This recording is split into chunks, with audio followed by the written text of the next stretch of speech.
don't bother me till I have my coffee. I need La Casa Pacenza coffee breaks. Where's Brennan? Give me Brennan. That's a funny bit. I love how like Brennan, like well, it's funny how like a communist ran the CIA. That's pretty funny. Only in America. Yeah. Yeah, I mean, America's got a long tradition of communists running intelligence agencies. I mean, since FDR at least. So, anyways, how have you been, man? This is yeah. Pretty good. Yeah. Yeah. Currently getting into the little bit of like phantom limb you get when you, well, I don't know, for people who leave Twitter for long periods of time. Like right after you leave, you're like, oh, time to check what's on the TL. And then you're like, no, never mind, not going to. And it's like that for a little while. And then you get used to it.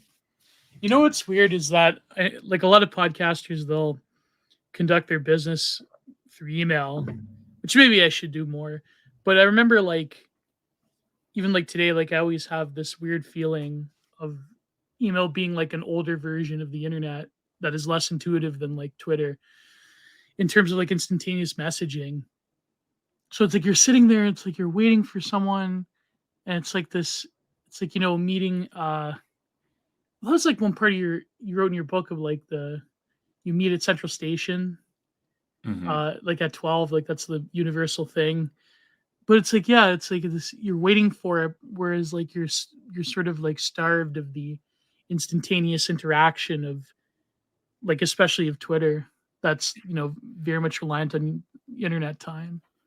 Yeah, I know what you mean. It's interesting how different methods of communication, despite the fact that there's no discernible difference in the medium, give this impression, a different impression.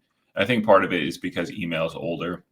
Yeah. And a lot of us millennials, when we were younger, like we've lived with it for so long that it just seems like this archaic thing, when essentially the difference between, direct messaging someone on Twitter and emailing them functionally isn't any different. I mean, Twitter doesn't have, like the instant messenger chat thing that tells you someone's online.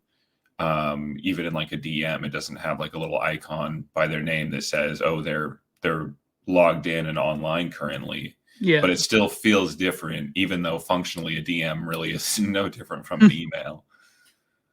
Yeah, that's true. I had this theory though, that if like Twitter integrated the same like capacity for pretending that it's like, okay, Twitter is real life. I mean, we've established this. My audience has listened to enough Digital Archipelago episodes to realize that me and Prude have concluded that Twitter is real life, but definitively. But I mean, like if Twitter integrated the capacity to like be personalized in the sense that Facebook or Zuckerberg, Zuckerface's technology is. Like, imagine if imagine the schizophrenia that would be produced if you could see when someone was logged in, like if they were present on their account, like, Facebook Messenger, but also if you hover over a tweet long enough, it would automatically like it, like an Instagram.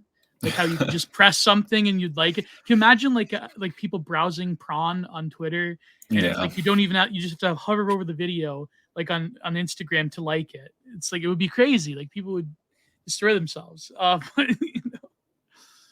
Yeah, I mean it would just be another part of that very thin barrier on the internet between like the internet is this place that you go to interact with people in this very even when you're in this way that you're trying to cultivate, a respectable personality. But then it's also the place where you do all these things and that you don't tell other people about. And not necessarily in the sense of like prawn or whatever. It could be that, but it's like there's other things that you're interested in. Oh, can you imagine like a corporate type hovering over a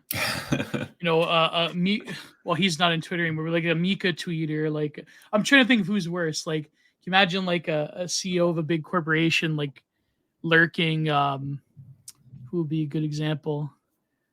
Like, whoever, Cum Grape or whatever. Like, it's yeah. Well, that's the thing is like that's what one of the things that makes the internet so fascinating is that people want it there so that they can access all these things that intrigue them, Yeah. but that they don't want other people to know about. But then they also want it to be a place, to broadcast that image of what they do want other people to think about them. So there's this very thin barrier between, the presented self and the investigative self. And Yes. there's Yes. this kind of paranoia at all times. It's interesting that you use the term paranoia, I think, or schizophrenia. I think the internet is fundamentally schizophrenic in many ways. And paranoia on top of that of like, never shall the two merge, because then if they do, then, Yeah.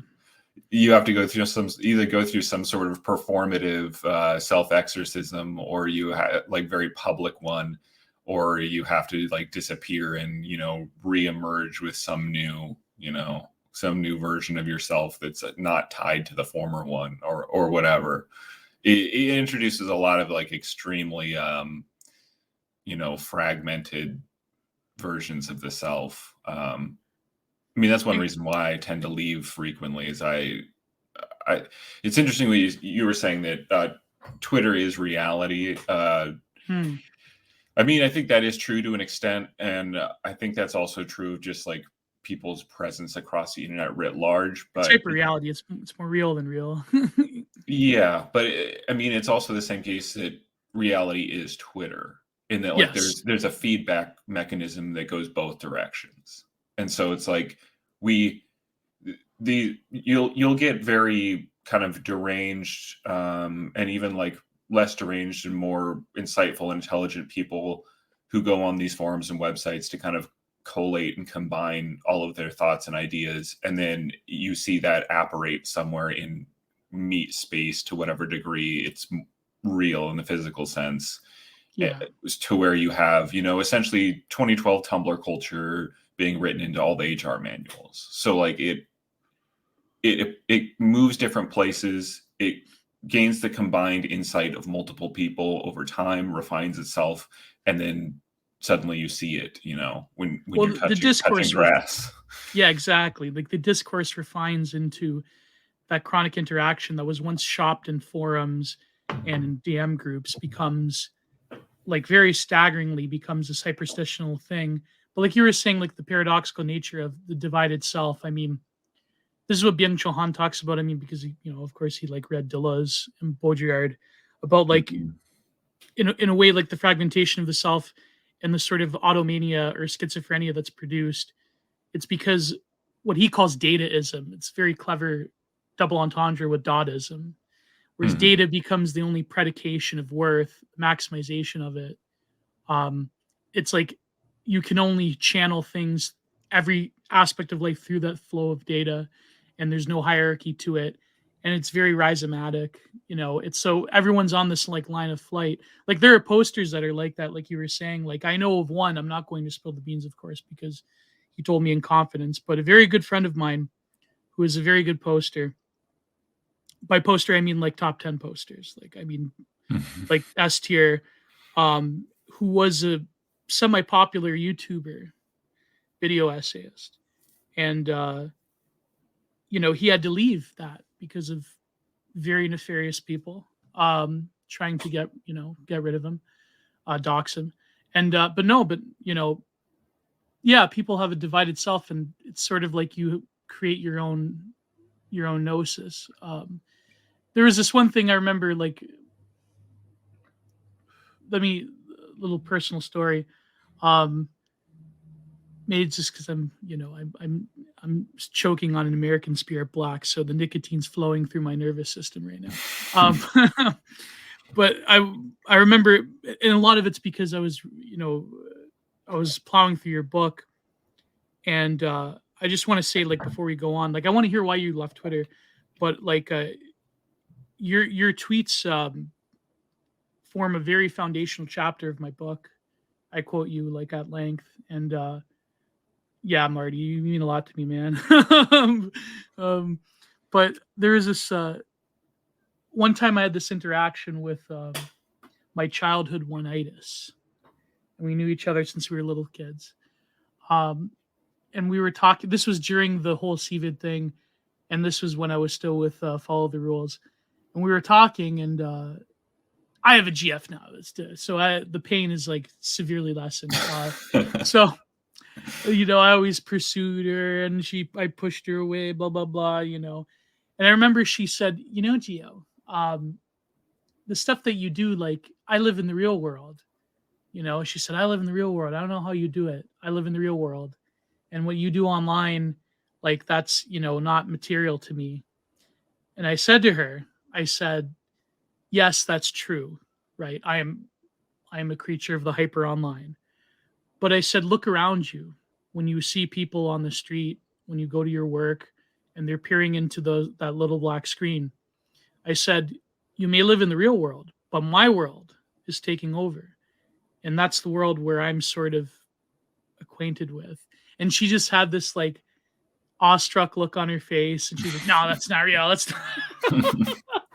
And I'm like, it was kind of like I guess it was a chud jack type. Like I was chudding out at that moment, trying to do my like little revenge fantasy. No, we're still friends. We're still friends. But it was a great burst moment. what do you think of that, Marty? Yeah, I mean, I definitely agree. I think that it's a cliche now because of Black Mirror to say that the screen is a mirror. Yeah. I think it might be like a more apt description to view the screen in the kind of social media online life way of viewing it as a kind of like a two-way mirror. Because I mean, you get a view of yourself, and you get the reflection back of what your purpose is online, or what you're trying to make of yourself, or what you're trying to teach yourself through these resources and this kind of world that exists in the device. But at the same time, I mean, there's the people behind that mirror. You do get views into the insights of other people. There is something else going on behind it. But it's kind of obscured by that reflective property as well. I mean, maybe that's a little bit of a Reddit analogy, but no, it's true though. Yeah, I think it's a bit more apt than just the black mirror, which if anything is even more Reddit at this point. Yeah, I think the capacity for curation of experience. I mean, Byung-Chul Han talks about like it's being the erasure of the other, which is sort of like the Black Mirror thesis. But like what you were saying, like there's an interiority to it. There still is beings on the other end, whether we like to like admit this or not. And I think that's why like people are afraid of sincerity in some ways, because displays of sincerity on the internet were always sort of treated as abnormal or beyond the point. And I think like I mean, maybe that's changing, but it seems that sincerity, like in the e-world, is the only place where sincerity is almost treated like a breaking down of the self rather than something to be lauded. Sorry, something to be applauded. Sincerity, or do you mean Serious Hat Cole? Is that what you're referring to? No, it's Serious Hat Cole, but like, yeah, okay, Serious Hat Cole, but I think like bearing your soul on the internet more than like I am less serious, because I'm a kind of a mix of both. I mean, but I mean, like when you have those genuine moments of exposure, I think that's treated as like not good for obvious reasons. But yeah, I mean, it depends. There's people who will their posting life is more of a combined sort of journaling with a kind of a non-observational sort of shtick at the same time. I think people who post that way are, to the hardcore poster who's just basically doing stream of consciousness commentary on culture constantly, and then like semi-ironic, sardonic humor. Like they're always going to view that method of posting as, somewhat cringe. And I mean, I don't know. I've always tried to ride kind of a line closer to being, the non-being entity. Like I don't really post I mean, anything could be happening in my personal life, and no one would know about it because I really don't use it as like a journaling sort of Yeah, account. Like I'll talk about like what my work, what I'm working on, what I'm thinking about, but that's about the extent of it. I don't really hold it against people who do more of the kind of like talk about their lives sort of thing. I mean, there's times where I look at it and I'm like, I mean, that's cringe. was Why are you it sharing that? Yeah, was it a good idea really to post that? I don't yeah, know. 100%. Yeah. I mean, as a face, I think that uses my real name, I try to avoid the sort of I think sincerity in bursts of trying to create something more meaningful and productive in terms of ideas or concepts or whatever. Like there's a very fine line between just live journaling yourself like back in the day or Hmm. like create because that itself can create an apparatus of inauthenticity. Like look at Oh Tumblr yeah. culture you were mentioning, right? Like Hmm. those people like they like the reason we can utter sentences like trauma core just shows like it's incredible the amount of sort of psychic well that's a nobody tm term from back in the day psychic goring that goes on in the internet yeah. Yeah, and that I don't know. I feel like that, like self journaling sort of stuff is. I think people rightfully identify it as very female coded. Also, Oh yeah. um, there's a tweet a while ago that I think Zero HP or someone else was interacting with, where it was some girl said something like social media is female coded, and people were like giving their own takes on that. Oh And yeah, I remember. you Is it know, was there a friend rfh? no, no, no. Oh, It it's was somebody else. someone I'm not familiar with. To be honest, I'm not familiar with most people since I come and go. Um, but not to appear like like a simp here, but like I actually definitely agree with that take. I do Oh think yeah. social media is female coded. I think that's what a lot of the kind of vitality posters would not like to admit, but it very much is. I Oh, mean, 100%. they like to view it as like this lyceum sort of thing where there's a bunch of, giga chads and togas, but it's Or like like, a greek agora. yeah, Yeah. yeah. And it's like to an extent, but I mean, without the physicality to that and all the other elements that come with that, it's a little bit of a cope. I mean, that being said, that the internet is a reflection of reality, or internet is reality, and reality is the internet. Um, there are limits to that, Yes, of course. especially when it comes to male interaction.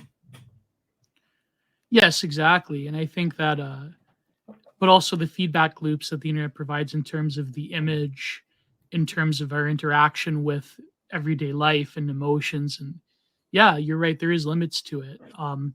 It can be very dangerous in a way when you filter and process all of your experiences and emotions through, the wired, right? Hmm. Um, and yeah, people have destroyed themselves because of it. But Yeah, it's interesting. There's that Cafefe Anon tweet that's always referenced, and it's very hilarious about how women stop existing when see, they're you can't alone. even you have to go yeah, you have to, like what did he say? You have to, like, shop your thoughts to the crowd or something like Yeah, that?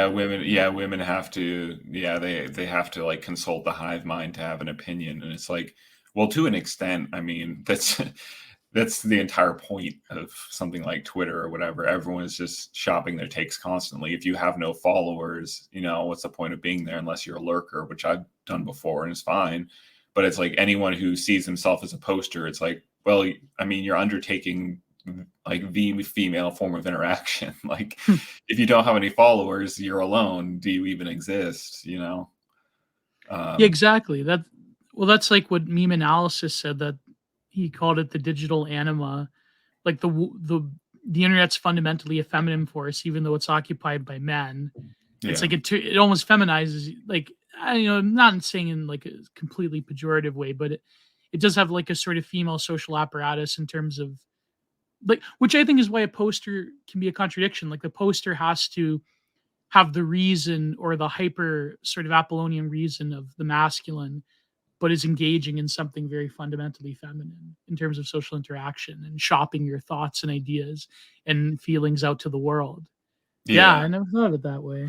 I Hmm. mean, that's why sometimes I'll, put out some try hard take, and there's people who are like, quote tweeting it with their little snide reactions. And Oh God, yeah. that sort of thing doesn't really bother me that much because I mean, it tells me it's not one of those like, oh, the like the trolls are mad. I must be doing something right. It's not that sort of lolcow behavior. It's a recognition that, like, I mean, if you're not receiving only, just the neutral responses of this kind of school of fish moving, in Yeah. coordination, then at least there's something going on there, because if you're just moving around in this kind of liquid system with no hard angles on it, then that's when that you're in the giga longhouse server farm, I guess.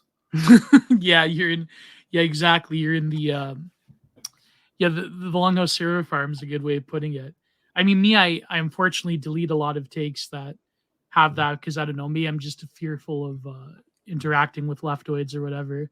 But yeah, you were right. Like, I mean, even within the scene or whatever you want to call it, this thing of ours, if you don't have at least some nominal pushback in a productive way, but then of course a lot of people are focused on catty drama and they'll Yeah. hate you no matter what. So yeah.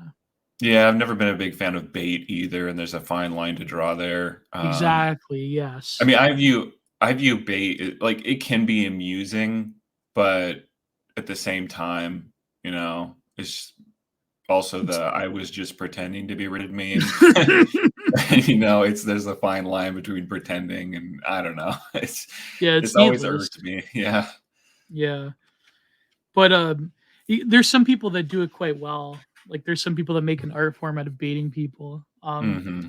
It's I mean, funny if they're because if they're baiting the right people, it can be hilarious. But it's like I don't know. Maybe it's because I have a soft spot for the Chud Jack anime poster. oh yeah. And so it's like, I don't know, incel baiting is just like, what's going to happen. There's no art to it whatsoever. It's like, you push the domino over and there's no dominoes behind it. It just falls off the table. It's like, congratulations. Like there's only going to be one result to this, to this Yeah. input. There's nothing masterful or interesting about it. I tend to view with great suspicion people that do the incel bait thing. Like, I mean, it's totally neglect. I mean, this is getting into another topic, but I didn't even do the introduction yet. Oh my god. But it's totally getting into like the wrong approach to like, and I think like your writing reflects that as well. Your tweeting does as well. Like the wrong approach towards why there is, I guess you could say, a crisis of inceldom and a lack of affection generally with young men. To say like, oh, you're a loser, that you need to go out and just have it's like that's besides the point. And I feel like that's a very like besides it being like left ironist Reddit coded, there is an argument to be made that like it's generationally divided. It's it's very much like, yeah, it's bait, but also I think it just severely misses the point of like why these things are happening. And I think like people that do that, I mean, outside the realm of just joking, it's a very cheap way of getting at people. Yeah.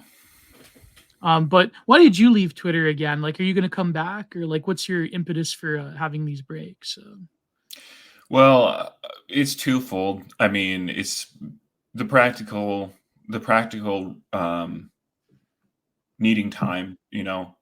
to focus on projects. I mean, right now I'm doing research for my next book, which is a combination of reading more technical books, just to get information into processes, and then also kind of like mindset research, which in my view is just reading kind of more commentary oriented books that touch on the sort of concepts that I intend to write about, just to be like Mm, not have the blind spots of like, okay, what have other people said about this, I don't really care about treading ground that's already been tread because I don't read a ton of commentary and philosophy. I don't actually have, it's like a brain problem or something. Like Hmm. I have a hard, I can read, um, like Bataille, because the stuff that he writes, I haven't read a ton of them, but I can read his essays because they're very short. Like Hmm. there were these bite-sized chunks of like 10 to 14 page like essays on different topics. But when it comes to like, long-winded self-referential like treatises, philosophical treatises, I just have a hard time getting through that. So it's partly just to, be able to have that time to get reading done. I mean, there's a lot to be said for, if you would potentially check, see what's going on the TL just to pass time. If it's not there, I'm just Yeah. going to pick up the book I was reading, pull out the pen that I have stuck between the pages for taking marginal notes, and just instead, either like step outside on the porch for a smoke or whatever, and just pick up where I left off as opposed to scrolling the TL. So it gives you those little moments here and there where you can pick up where you left off on projects. And then at the same time, in the very Marshall McLuhan sense, I do think that having like a consistent self online that you use to look around at the digital world around you and then kind of put your thoughts into, um, what he talks about being like a discarnate being without a body, and that it's a different way that you interact with the world. Hmm. I think it has like it can be a way to get the ball rolling, where you'll like tweet something out and you'll be like, oh, this could be like a short 3 tweet long thread, because actually now, I mean, now that I've put this down digitally, I actually have some additional thoughts on this that have been, activated by this with just one-off observation. And so it can get the ball rolling on some of those things, as far as like priming the pump neurologically, I guess, to put it in materialist terms. Um, but I see that as about, the extent of it. Yeah. Because there is the danger that uh, the kind of signal to noise, you'll just get pulled into like the overall feel of the sphere and whatever the kind of collective topics that are being talked about. And I think it does affect the way that you think. Like the internet isn't a place per se. I mean, it is, but physically it isn't really. Hmm. But it introduces, when you're spending so much time, the human body, it's not aware of location when it's being deceived about location, like Yes. your body, and I think it differs between people, will view being, on the TL as this sort of kind of almost bipolar, bilocational way of living that I think actually affects the way that you think, especially when you're spending a lot of time online.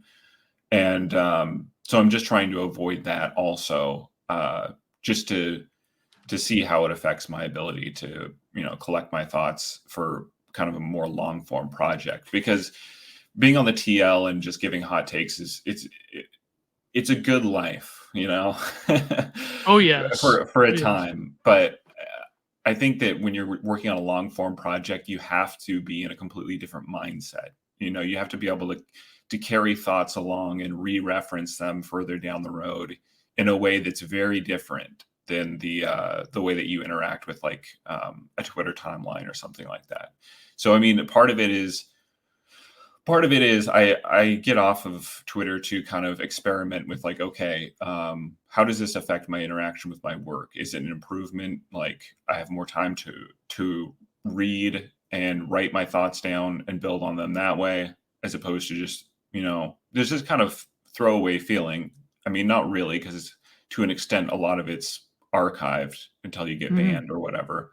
Um, that you can kind of And there's always combine. the Wayback Machine. Yeah, where you can kind of like combine that into a body of work online. But it's like I want to devote myself right now to this physical body of work. And so I want to direct my energy toward that, and see how that goes, as opposed to, potentially taking some of that energy and sending it in other directions. So it's partly experimental. I mean, it always is every time I leave for an extended period of time. But last time I left for like 7 or 8 months, it was pretty productive. I got a lot of editing and stuff done. And I still write on my blog, just occasional like short posts about observations. So there's still another like pressure release valve, but it slows things down. You know, internet time is different based on what kind of web page you're on even. So I think getting away from that kind of evens things out in a way that makes consistency a lot easier. Oh, exactly. And especially like that you're writing works of fiction that have a relation to the real world. It must be different. I mean, with me, in my book, I mean, there are moments where I'll go lock and I'll sort of try to ignore, I'll turn off my notifications.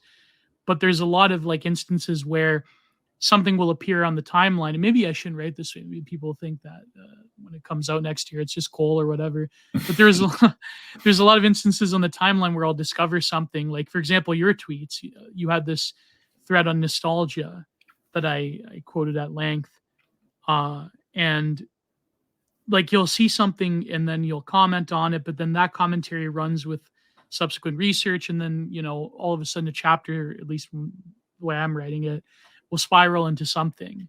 And so I think like it's very different. Like I noticed that there are ups and downs and ebbs and flows. It really is like an ocean. When you're in the swarm, for example, like when there's a significant event happening and you're on the timeline, it almost does trick you into thinking that it is a place. You're interacting with the boys, everyone's firing off their takes. The group chats are a different like semi-location. And it's like you can feel an energy in some ways. I remember the night Elon took over and all the boys came back. I mean, a lot of them got banned again the next day, but it was like this event that happened. I remember that night Ruth Bader Ginsburg went to hell. Everyone was like, I made up with people. I laughed. I was on a stream, and it's, I released my painting. It was very, you could feel it. But I think you're right. There is something to be said about pulling back. And is your next work going to be about fiction, or is it something, or a collection of essays? What is it? I don't think I will ever release a collection of essays because I mean, I've written some commentary. I had one piece on the American Sun that got a pretty good amount of views. It was kind of about the trucker protests and like, oh, I read that. A little bit about Jan 6 and kind of, it was the simulated politics. But I don't really have a brain for raw commentary. Sometimes when I have like an idea it's really, really itching at me, I'll put something out there. But I don't think I'll ever have enough of a body of work that I'm confident enough in to do a collection of essays. But the next project is like a full length. I mean, my last book was like over 300 pages, but I don't really even consider that to be full length, but like my actual stab at like a novel. Novel. Yeah. Like probably, I mean, length obviously is only one factor, but with like consistent pacing, to be, 400 to 600 pages in there, like all of my thoughts on this subject and all of the surrounding research and everything I want to say on like characters and a plot made as complete as possible. So it's fiction. And you don't want to reveal what it's around, or? No, I can talk about what it's about. I've tweeted a little bit about it. I mean, it's about America in decline. But it's not, it's not the cliche kind of post-apocalyptic, the robots have taken over. The wasteland is being ruled by, like warlords or what have you. It's not very, like The Road. Yeah, not at all. It's very much like in media res, like process of decline. Characters come into grips, with the fact that things probably aren't going to get any better. So it's very much an analog to a lot of the, morose thoughts that people have nowadays. But it's Well, Millennium is like that. The short stories that are in it. But yeah, go ahead. Yeah, it's thematically it's very similar. I think once I'm done writing fiction, my entire body of work will be along those thematic lines, because I mean it's the world we live in. It's going to color everything you do to an extent. But it's very much it's the world that, if everything that was, at the height of the millennial view into what is reality, what is this world we're being given, in like the 2010 to 2012, like 2008 to 2012 era, when most millennials were, getting out of college and having their first years of adulthood out in the world. What if everything that we were told then, and our expectations of how things would go, what if that was all like true? Yeah. It's kind of an alternate version of a near future where a lot of those things told to us by the older generations, we're weaved all these stories about. It's funny because millennials are like the generation of the disappointment generation. Yes, the boomerang disappointment generation. Exactly. Like if you look back at like between 2008, 2012, particularly the Obama era, yeah, there was all these stories being weaved about how like millennials are the future. Like, notice how they disappeared as soon as Zoomers came about. Like, yeah. The Zoomers became the revolutionary vanguard to the boomer libs. Yeah. Well, I mean, when you're a vampire, you always got to be looking for, fresh blood. Yeah. Yeah, but all the stories in your novel, does Barry Soetoro still become president? I mean, Barack Obama. Sorry, Barry. Yeah, I don't think so. I mean, I've written like some introductory stuff, but I'm still in the research phase. I don't think you should write like President Buchanan with that one. That'd be the base role to be achieved. But but things wouldn't be in decline if we had President Buchanan.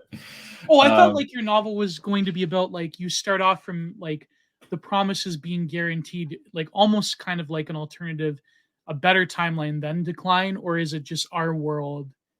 Like, what do you mean by the promises of it? But you were saying about Obama. The thing about the promises all came with implied threats, because the promises were all like, we screwed things up, you're going to have to be the ones to save the world, whether it be, climate change or, Occupy Wall Street, wealth inequality, or like Tahrir Square, the internet age of slacktivism, Coney 2012, all these things. It's like Californian ideology. Yeah, exactly. And then most of it takes place in California for that very reason.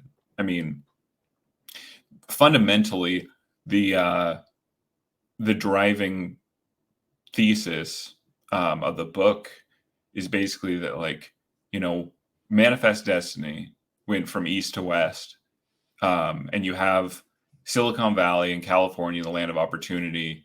And then there's an analogy I painted early on, which is like, if you've read Robert Penn Warren's All the King's Men, and this is a common theme in other books too, you have the character who is just like overcome with the difficulties of life, and they need to blow off some steam and they need to rethink things. So what do? They get in their car and they start driving west toward California. Yeah. Because they're not, I mean, this happened in the Sopranos too, Well, Tony envisioned that Johnny Boy, his father, could, I know I sound like such a, aging millennial talking about Sopranos, but like we laugh, but I said this once on stream. I said, a few wrong turns could have landed me into an irony leftist. All of us, that could have happened, but yeah. Tony, like, he's like, the business partner, Ma, he could have went and I think it was like selling furniture or something. I forget. He's like, he could have started over, but you didn't let him. You threatened to smother his kids. It's like, the all present terrible mother archetype. that sort of possibility of escape was destroyed because of Livia, not because of Johnny Boy being a mobster, but because of, go ahead, Marty. I'm sorry. Yeah. I just spoke out there about Sopranos. Oh no, it's fine. And so it is the illustration of like the, the boomer with the midlife crisis heading west toward California in this kind of cartoonish version of like replay of Manifest Destiny. Yeah. And then what happens when you get to California, and California is in the state that it is in today, or the state that it's probably going to be in like 10 years, it's once you get there and you step out on the beach in your cargo shorts and your bowling shirt, whatever the boomer uniform is, I mean, what's left? Where do you go from there? What's the trajectory? Because California, one of the things that I've been reading about lately, the book heavily involves used car salesmen are a big part of it. It's funny because there's that Hunter S. Thompson quote about like America is ours. You have to be a player in a democracy. Like we're not all used car salesmen from Southern California, which is funny because I'd forgotten about that quote. And then I saw it on the timeline a couple of days ago before I left, and it was like, wow, I didn't realize I was like basically writing about something from this Hunter S. Thompson quote, because used car salesmen in Southern California is a big part of it. And so, wait, where was I? I totally lost where I was going with this. Escaping westward as being like a sort of weirdo LARP of the frontier, which follows America forever. That's the archetype of America. Yeah. And so America is this leading part of America, because that's what I was saying. I was reading about, and this is going to get it's going to go in a weird direction, but there's a reason for this. I read this book by Obama's head of the EPA, and so he was a czar. What was his name? Well, there was a czar, but she was like her name was like Mary Oge or something. She was like the administrative lead on like all of their like cafe regulations for like car emissions that they pushed really early on. She was there when he toured that failed that failed solar panel plant. What was that called? Solyndra. Oh my! See, this is like, even as a Canadian, I know a lot about this stuff. Well, yeah, I mean, you're living in America too. Yeah, true. And one of the things that they talk about in this book a lot is how California basically led the nose of the U.S. on a lot of this policy, because California is the biggest car market in the U.S. So when they're trying to, and they had this flash in the pan moment, this lightning in a bottle moment, where the auto industries were failing. They're all getting bailed out because of the recession. And then California started flexing its muscles and, in coordination with the EPA, pushing all these California-specific emissions regulations. So they're the biggest market. It's going to be a lot cheaper for the car companies to just standardize everything to the California standards, and that's like everything, and meet these new emission standards. And so there's this like seesaw effect where the EPA goes to California, coordinates with the California politicians. Like the head of the EPA Air Quality Board in Los Angeles has just like insane power in the US as far as directing auto policy. And so them in coordination with California, they're able to come up with new regulations. And then the auto industry is kind of left with like, okay, we're either going to lose, a fifth of our market, or have to spend a bunch of money to build like a 2-tiered fleet system of vehicles as far as emission goes, or we're going to have to meet these new regulations. And I mean, they can try and sue and all this stuff. There's some level of success there or not. And so California is not just this like manifest destiny location. California is also, in the weight that they have to throw around in these markets, very much a leader of like what policy is for everything. And I mean, that's not a new observation in the sense of like, as goes California, so goes the United States. Like Yeah, the everyone's Berkeley familiar with that. consensus. Yeah. Yeah, but it's very true in like an economic policy sense. It's not just a Yes. cultural thing. And so that's another big part of the book is like, well, I mean, what happens when California is in this state of crisis? You know, like where everyone looks to California whether they want to or not, like whether they intend to or not. Yeah. So it kind of presents this sort of headlessness. And eating out of the heart of America in some ways, or Yeah, the for head of better or America, worse. not the heart. Yeah. For better or Uh, worse. yeah. Like even even like weirdo regulations, like every art supply you can think of, every tube of Liquitex paint I have has like the warning label they're forced to print that says in the Mm. state of California, products in this paint can are considered carcinogenic. Yeah, And it's like, I was drinking yeah. paint. I was drinking paint up until the border. Then I went into California and I got cancer. Yeah, exactly. Oh, yeah, exactly. But I was just smearing it all over my body. Yeah. You know, that's yeah, but that's great, man. See, we didn't even get to the introduction. So, uh, Marty, we followed each other for a long time, for years now. I remember when did you come online? When did you enter the scene? What was that journey like? I always like asking people that. How did you become uh how did you become a poster? How did you become a writer? What was the impetus? And I'm assuming like you have a normie job, and if you were ever doxxed, that would be absolutely devastating. But no, I'm kidding. I'm kidding. Maybe unless. But what is your impetus for engaging in both dissident politics and alternative writing? Or I mean, alt literature is like such a barren word nowadays. But you get my point. You know. Yeah. Well, I mean, all literature could be, following in the Yeah. tradition of of great writers is alt literature now, because it's funny when people were posting those like millennial writing samples. I think it was Yeah. Aristophanes when he was talking about that like millennial writing awards or whatever. And it's just like actual like children's cartoon TV writing tier.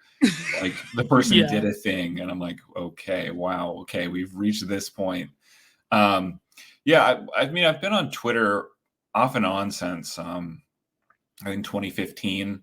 Yeah. Um, I was a lurker account and just kind of like seeing what was going on for a while. I didn't actually start posting much myself until probably like, I don't know, 2017 or 2018. But I was kind of always around just seeing what was going on. And I mean, my reason for being on Twitter and for following this sphere is the same as a lot of people, which is the 2016 election. I mean, Yeah. can't Yeah. remember how I first heard about like, people memeing the politics stuff on Twitter. Can't remember what the impetus was for me making my first like lurker account. But I remember all of it to varying degrees of detail. And yeah, for the first couple of years, I mostly just hung around, just kept an eye on what was going on because it was so interesting and so amusing. But yeah, I've always written fiction with varying degrees of success. I was always kind of, the classic during school, not really paying attention and filling my margins and notebooks with my own, what you do when you're like a high schooler, you write fan fiction of your favorite stories or whatever, because Yeah. you have this like half developed brain and you can't really think for yourself at that point. And then over the years, I wrote a couple manuscripts that I ended up tossing. I probably have physical copies of them somewhere, but I don't have them on my computer or anything anymore because I consider them dead projects. And it wasn't probably until like 2018 that I actually decided to try and finish something, and this finishing is the hard part, not in the sense that you put the last, punctuation mark on the page, but in the sense that you reach a point where you're willing to tell yourself like, okay, I'm at peace with this. Like, this is as done as I can consider it being. Like Yeah. I wouldn't feel completely humiliated like presenting this to someone and saying that I consider this to be, you know, a finished project. So yeah, I mean, always been writing, but not really under the illusions that I would ever finish anything until I finally was like, you know, I spend enough of my spare hours doing this, you know, that it could be like a part-time job. I might as well, you know, actually try and do something with it. Yeah. Um, but yeah, that's pretty much it. Like, Were you always right wing in a sense, or was it yeah, something? yeah. Well, Yeah. yeah, we can get into this. Like, I definitely come from the more right libertarian wing. Like, I was definitely back in the day, you know, the Ron Paul revolution. Oh, same. Yeah. I wasn't like super politically involved, but I was definitely following it really closely. Like, I remember all the way back to the convention when Ron Paul got like iced out in the convention and all of the frustration around that. I remember that pretty vividly. I was Alex not, Jones screaming about it. Yeah. yeah, I was not yeah, I've never voted for anyone except for Trump. The first time I didn't vote for him the second time, not for any like particularly ideological reasons, although I found him to be, you know, kind of a disappointment. Mhm. Kind of is a bit kind. I was definitely pretty disappointed by Trump. Well, that's better than me. The first person I ever voted for was Stephen Harper. So it's Yeah, yeah, Bush Light or whatever he'd be considered, yeah, basically. pretty much. Yeah, but Trump was always amusing to me. You know, I've never been one of these like seething Trump haters. I still find him amusing, and even when he was like, you know, failing hardcore in office, I still, you know, liked what he did to the libs. Yeah, As and the far as like, significance of it as well is yeah, yeah. yeah, well, yeah, and as far as like getting them to reveal how deranged they are, like that's kind of invaluable in a way. Mhm. Um, so yeah, it definitely came from like the right libertarian sort of not anarcho capitalism, but definitely some influence of that. I remember reading some of the kind of it's kind of interesting. People forget about this. Like libertarians are dunked on for being completely insignificant, which they are. But there really was like this kind of mini renaissance of like libertarian politics and economics and discussions going on Oh, there was, yeah, in definitely. like in the, you know, early 2010s, late 2000s. Post Tea Party era, yeah. Yeah, and I mean you can even see it in media. You can see it in I mean this illusion has been made many times before, but like BioShock came out around that time, and it's all about, you know, the Ayn Rand kind of view of, I mean, it's critiqued, but it's like there would be no reason for that to be brought up if it wasn't, you know, in the zeitgeist at the Yeah. time. And people forget, you know, people forget how widespread that was. And I think part of it's because it was before the internet really got solidified into the, you know, the big few social media platforms that it is now, that people forget about it. But it was definitely very influential.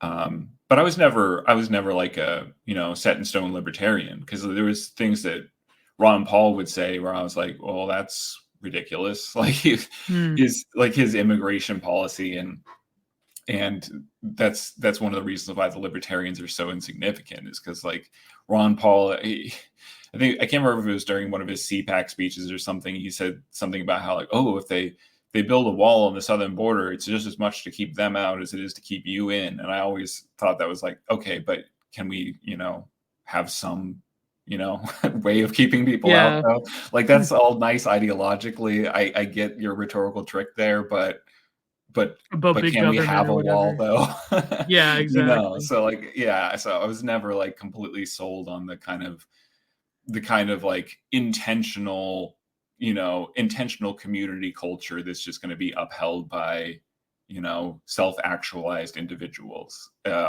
always kind of rang somewhat hollow to me. Yeah, the Hayek spontaneous order, the Yeah. the ANCAP Murray Rothbard type of stuff. Yeah.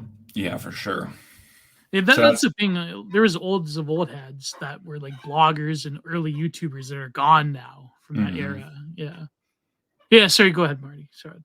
Oh no, that's pretty much that's all I was going to say on it. Like as far as political influence, why I came to Twitter, that's pretty much the long and short of it. And then it just developed from there. I stopped following as much like political stuff because, politics is just like, I don't know. It's kind of like an entertainment product on autopilot. Yeah. True. I mean, it's a spectacle. It's Professional wrestling. Yeah, pretty much. I mean, it can be really entertaining to watch, but it also gives this kind of creeping sensation of uncanniness the entire time.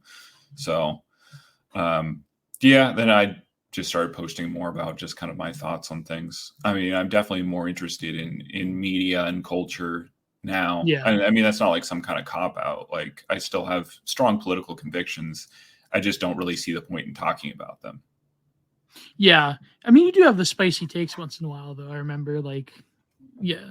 But Yeah, the yeah, one must spurg at times. Like you can't keep it in forever. exactly. Did you go through the? I guess. I mean, well, our enemies use the term the alt-right pipeline, but did you drift further to the right around the era when libertarians were becoming more like, awake of different issues, or was it just like, because it seems like at the time it was a natural progression, especially after Trump, to just drift further to the right? I mean, there's a lot of libertarians, the ones that stayed, you have like your Ayala girl libertarianism, but Hmm. yeah, Yeah, for sure. I mean, I definitely went to the right. I mean, I wouldn't say that it's necessarily like a political transformation per se. It's just you kind of wake up to realities and you incorporate them into your worldview, and then you learn to live in that new kind of observational paradigm, and it doesn't leave you, and it doesn't, it's just that like, so yeah, for sure, definitely. I would say I'm definitely, and it's a left right paradigm, yeah. yeah, yeah, I mean, in the sense that like a normie or a libtard would say, like, "Oh, are you far right or far left? Are you a centrist?" Then, like, yeah, nothing's changed as far as my drift to the right. I yeah, just, I don't see the, I don't see the purpose of constantly relitigating and declaring allegiance to some part of a political spectrum graph. Um, at all times. Like the actual individual's opinion on politics is more meaningless now, um, in our you know democracy facade of existence than it's ever been. yes, So I, yeah. I, I really don't see the point of performatively um, declaring or relitigating those things. I see it as very hollow. You know, I mean, I have what the normie would consider extremely far right views on most things, but Well, on race, I remember you have a lot of spicy takes on race, and yeah, that'd be one of yeah, them. But yeah, but I don't really see I'm not one of those people where I see the idea of hammering the stuff home and just constantly, megaphoning it onto the timeline as productive in any sense whatsoever. yeah, Uh, so I don't really talk about that stuff nearly as much as I guess I used to a little more, but yeah, I yeah, just the politics and the relitigation of these ideas that for a lot of people who've been introduced to these online spheres are for the most part on the same page to varying degrees. It's just like a holding pattern, and at this point, it just becomes a bunch of kind of internecine feuding over details. Well, I said this yesterday about like gender discourse. Like it seems like it's a lot of. I think there was this tweet that came up. And I do like the guy as a poster. What was the guy's name? Spiritual Incel. He made a lot of radfems mad when he said that it's not your job as a man to pleasure women if they can't get off, and it's like, and then of course, like, the radfems are like, find the hood, you're an incel, blah blah blah. But I said this, a lot of it is basically just like very hurt people trying to blame the other side of very hurt people, that they're all at fault. Like, it seems that's what most gender discourse has become now. And Yeah. it's like this vicious cycle of coal that you can't escape from, because everyone it turns into like this high school dynamic of, everything becomes mean girls. And it's really like, it's needless in a way, because I think like it misses the point entirely of how broken people are, how broken human relations are between the sexes. And it's, yeah. Yeah. And I mean, when it comes to this, the significance or relevance of discussing certain topics, like the gender discourse is like petrified rock, bottom of the mantle, like nearing the center of the earth, like Vanta diamond Black. pure. Yeah. Yeah. It's like this stuff was litigated decisively like 8 years ago. It's like, Yeah. you can go back and read archives of old blogs if you need to, Yeah, to Chadnet has refuel. Chateau Hertis, yeah. Yeah, if you need to refuel your takes on this, it's all there. It's all been discussed to death. Yeah, like, and you were saying about, you find it so tedious because I think that I notice, like, unfortunately, like, Americans still cling on to this idea of the public square is one opinion that you get to hold, and it's sacred to you, and there's amplification of opinion, and it matters in a democratic, like a Tocqueville type of like democracy in America sense.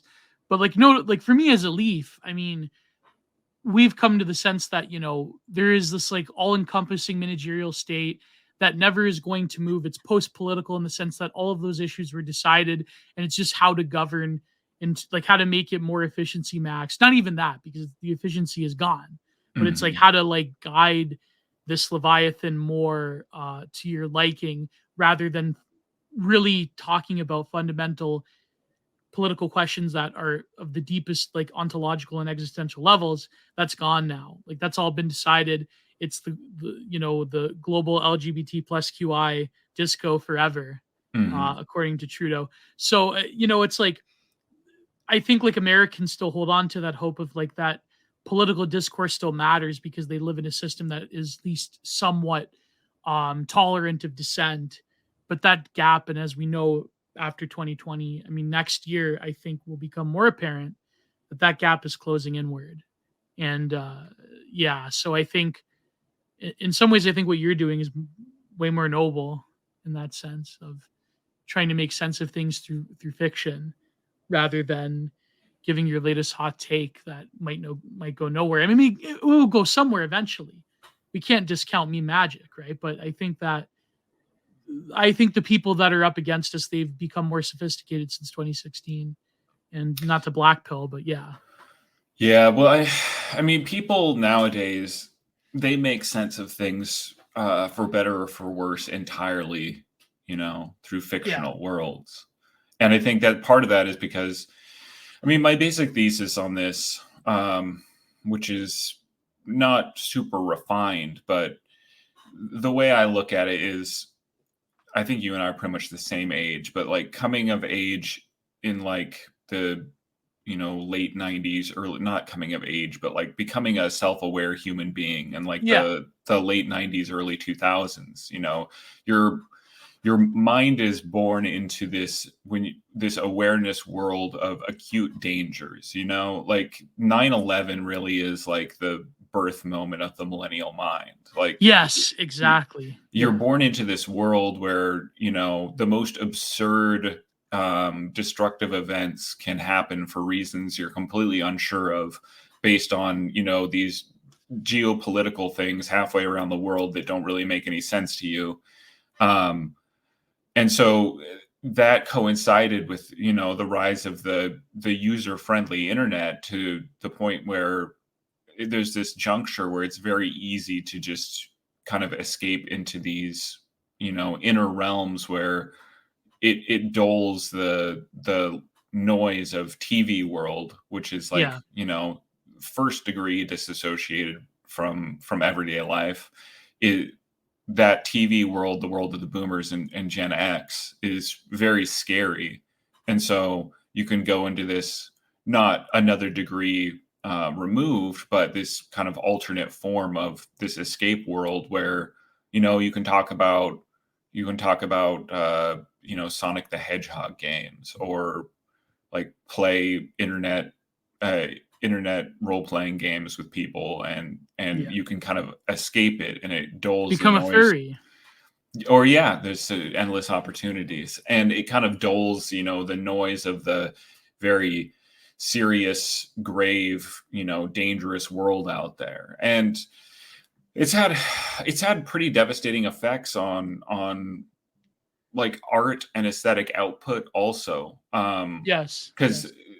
the internet, and I hesitate to say, but like video game worlds and But serialized. wait for a minute. Wait for a second. The reason you're hesitant to say that is because you're already thinking of that consciousness, because you know that if you go against the gamers, that it's not going to end well for you online, right? So the reason you're hesitant, I mean, I'm just psychoanalyzing it. I'm sorry, my friend, but yeah, the reason what we're hesitant to criticize gamers and video games is because of it's like criticizing anime on the right. It's like you can't, just don't do it. I mean, I don't have I'm well, I mean, there's some facets of it, but I quite enjoy some anime, but I know what you mean. Like the gaming thing, I'm much less sympathetic to. I hate to admit, I mean, because I'm not a huge gamer, but I do think that, yeah. So finish your thoughts, but I just wanted to like point out the meta of like why we're hesitant to go down this line of thinking.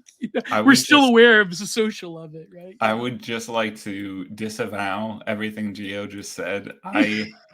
I enjoy anime, and I am not like a lifer gamer, but I do games. So Yeah. when I I have mean, time. I love anime, but yeah, go.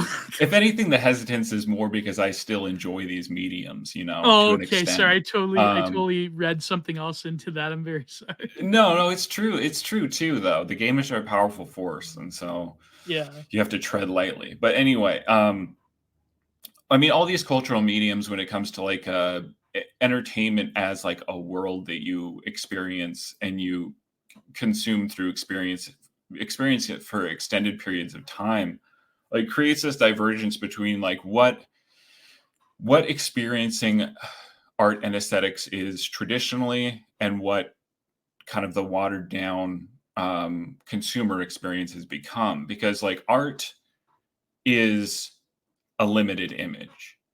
Yes. It's this entity that has, it has scope. The scope is important to it. Like there's the borders around a painting, there's the beginning and the end to it, like an opera. There's a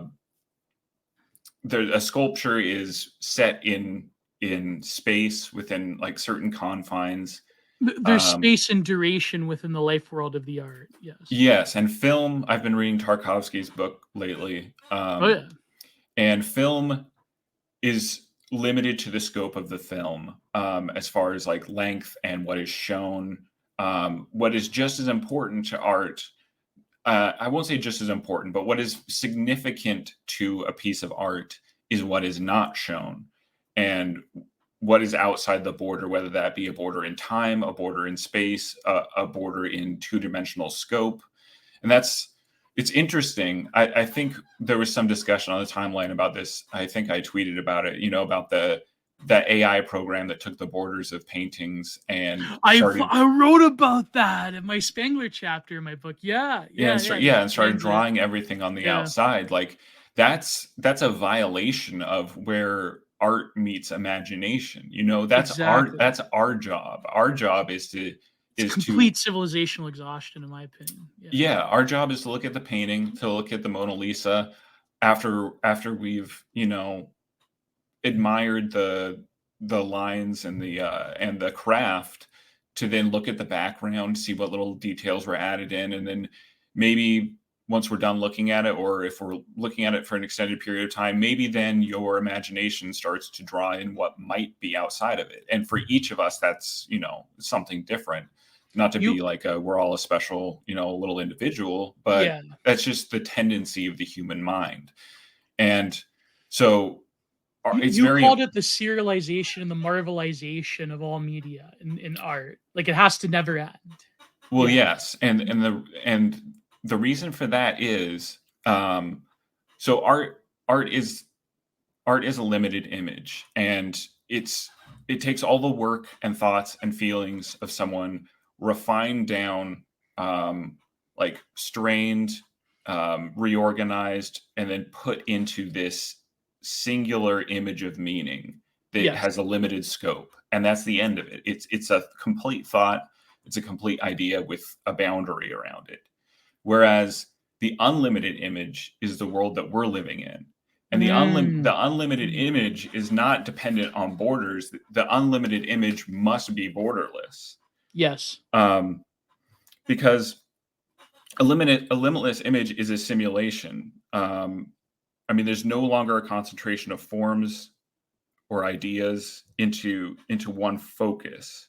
And so like the aesthetic effects it's this prismatic effect of where they have to go every direction at once in order to complete a surrounding limitless image. Because if you look at it in the sense of like how people talk about video games, or maybe even like kind of like longer running like millennial television series that they're obsessed with, there's the term is like the when it breaks, when the suspension of disbelief breaks. It's like, oh, well, it broke my like willful suspension of disbelief. And it's like a piece of art, you don't need to believe in a piece of art. It's not like it's trying to convince you of something apart from what it is.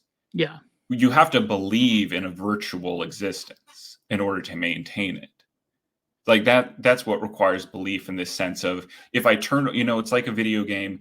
If you can, no clip your way through the wall of like a building in, Max Payne 2 or whatever, and there's just this dead world outside where there's nothing but like an endless horizon of nothingness outside of the models and shaders. Many video essayists have talked about the no clipping thing. Yes. We were fascinated with it. We're fascinated with empty space and liminality. Well, millennials in particular. Yeah.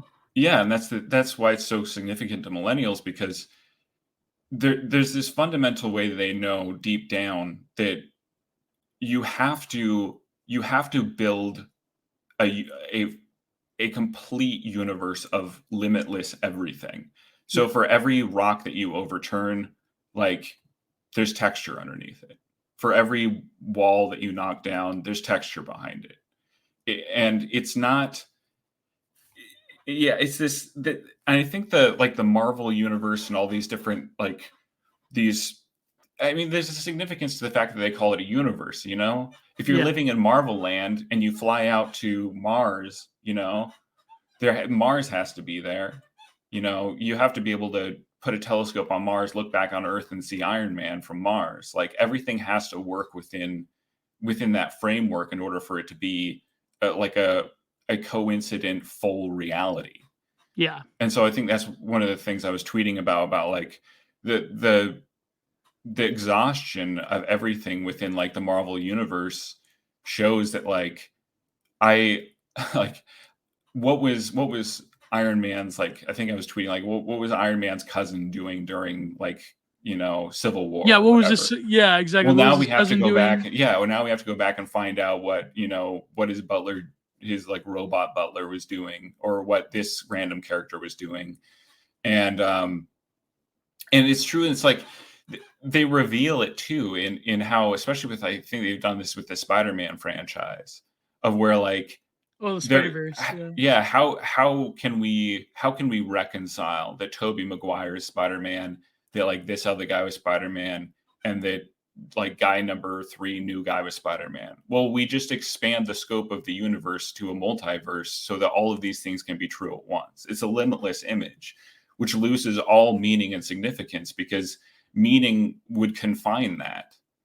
And to confine it is to limit, like, what can be consumed.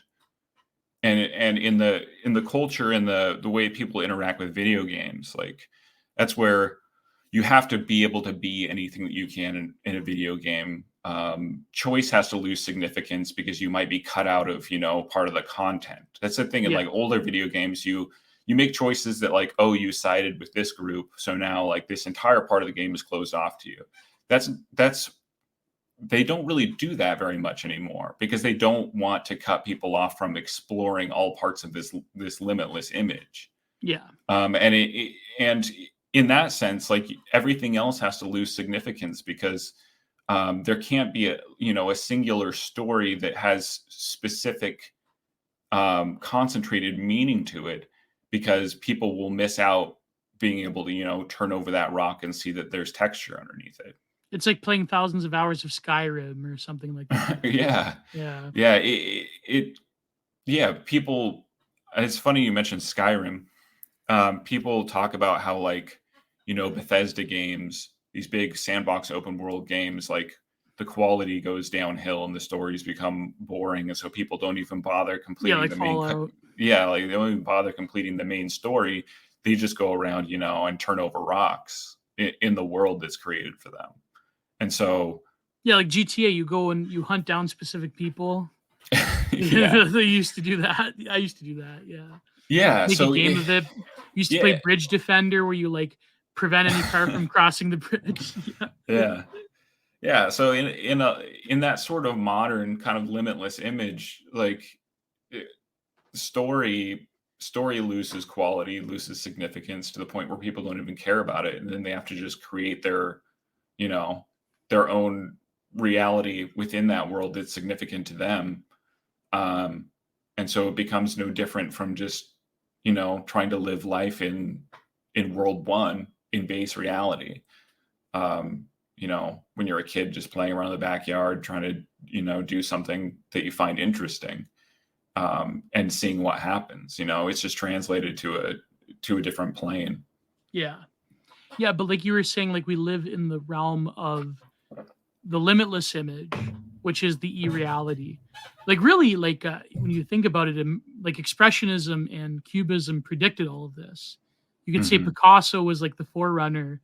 I mean, people look at, like, Seurat as, like, oh, the pixels and blah blah blah, but really it was like Picasso and Braque and Yves Tomby that really predicted, I think, like, that view of three-dimensionality, that sort of all over view, that the image itself by definition couldn't be exhausted. And really, they didn't really even do it. I would say that Chinese literati painting came close to it with the ink washes and the emphasis on wu wei, letting be, or wu making as it's translated. And really, like, the infinite image was always there. But now I think that the art world and the literary world has to respond to it. But yeah, go ahead. It's the infinite image that's represented within a limited scope still, though. Oh yeah, true, of course. Yes, it's different than even the digital image, I would say. If a cubist were to, try and spend their entire life doing cubist or abstract, graffiti over the entire world, then maybe they'd be getting into the right mindset.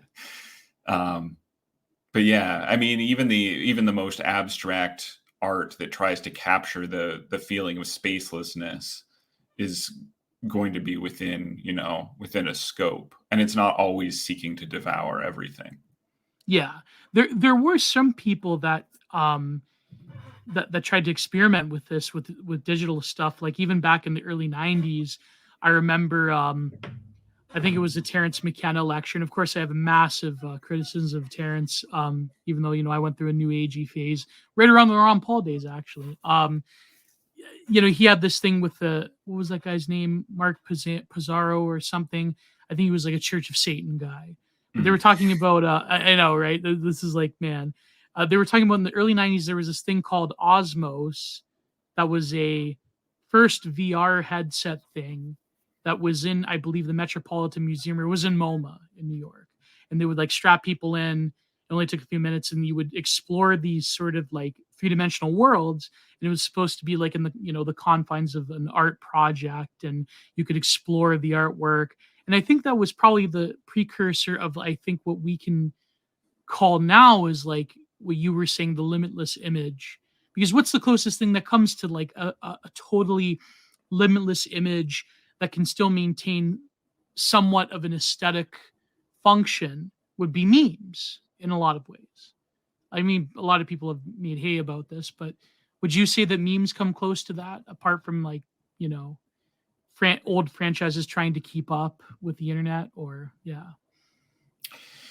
I don't know. I'd have to think about that for a little bit. I think, well, memes,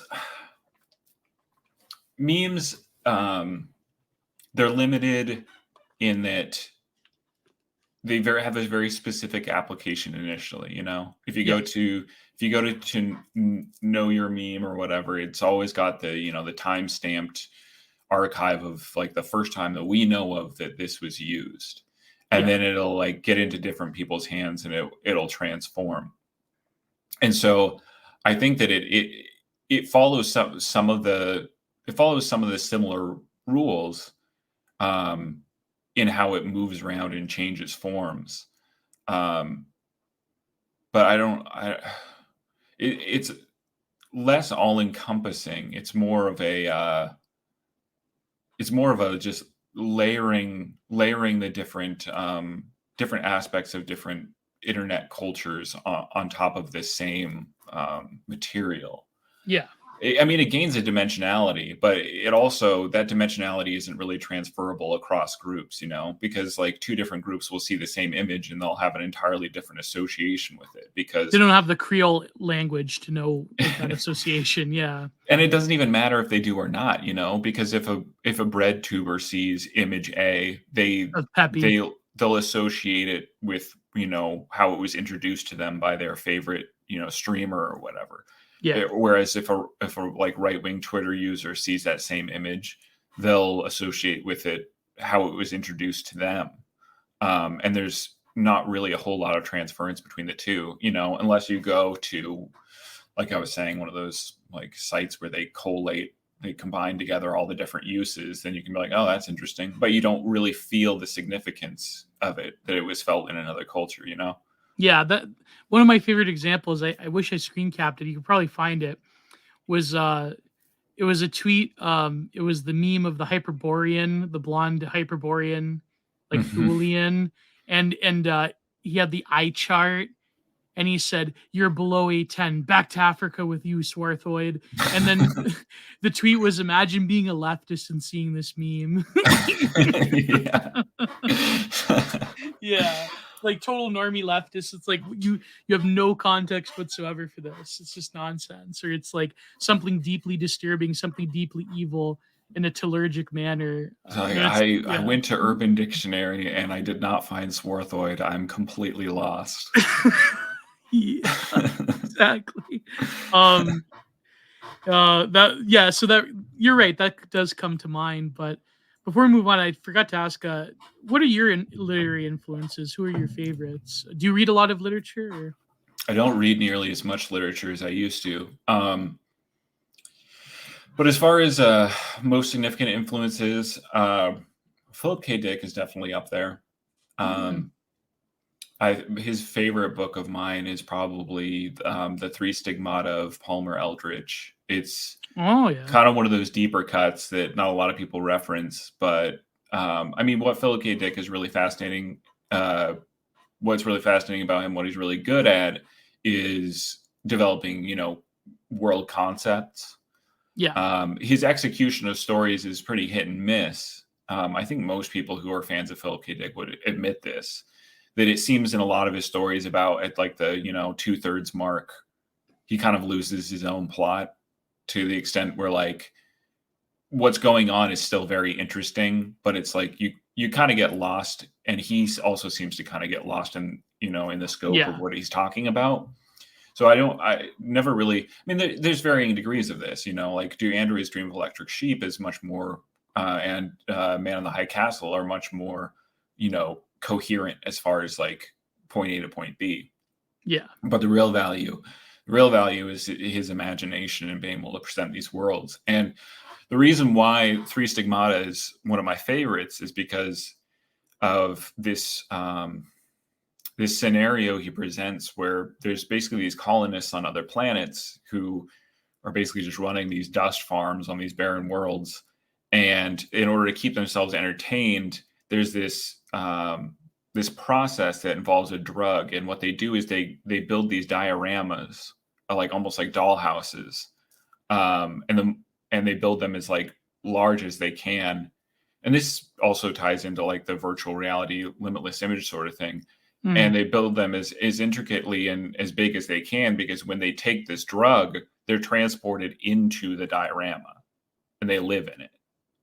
And Yeah, so, and Philip K. Dick has like psychonautical drug experiences throughout all of his works pretty oh much. yeah, for sure. And so like the more detailed you make it, the better your experience is when you take the drug, because it's more realistic and you can go more places and do more things the more detailed your diorama is. And I always found that very fascinating. It actually kind of informed some of my early views of like, virtual realities and living in these internet playgrounds. Yeah.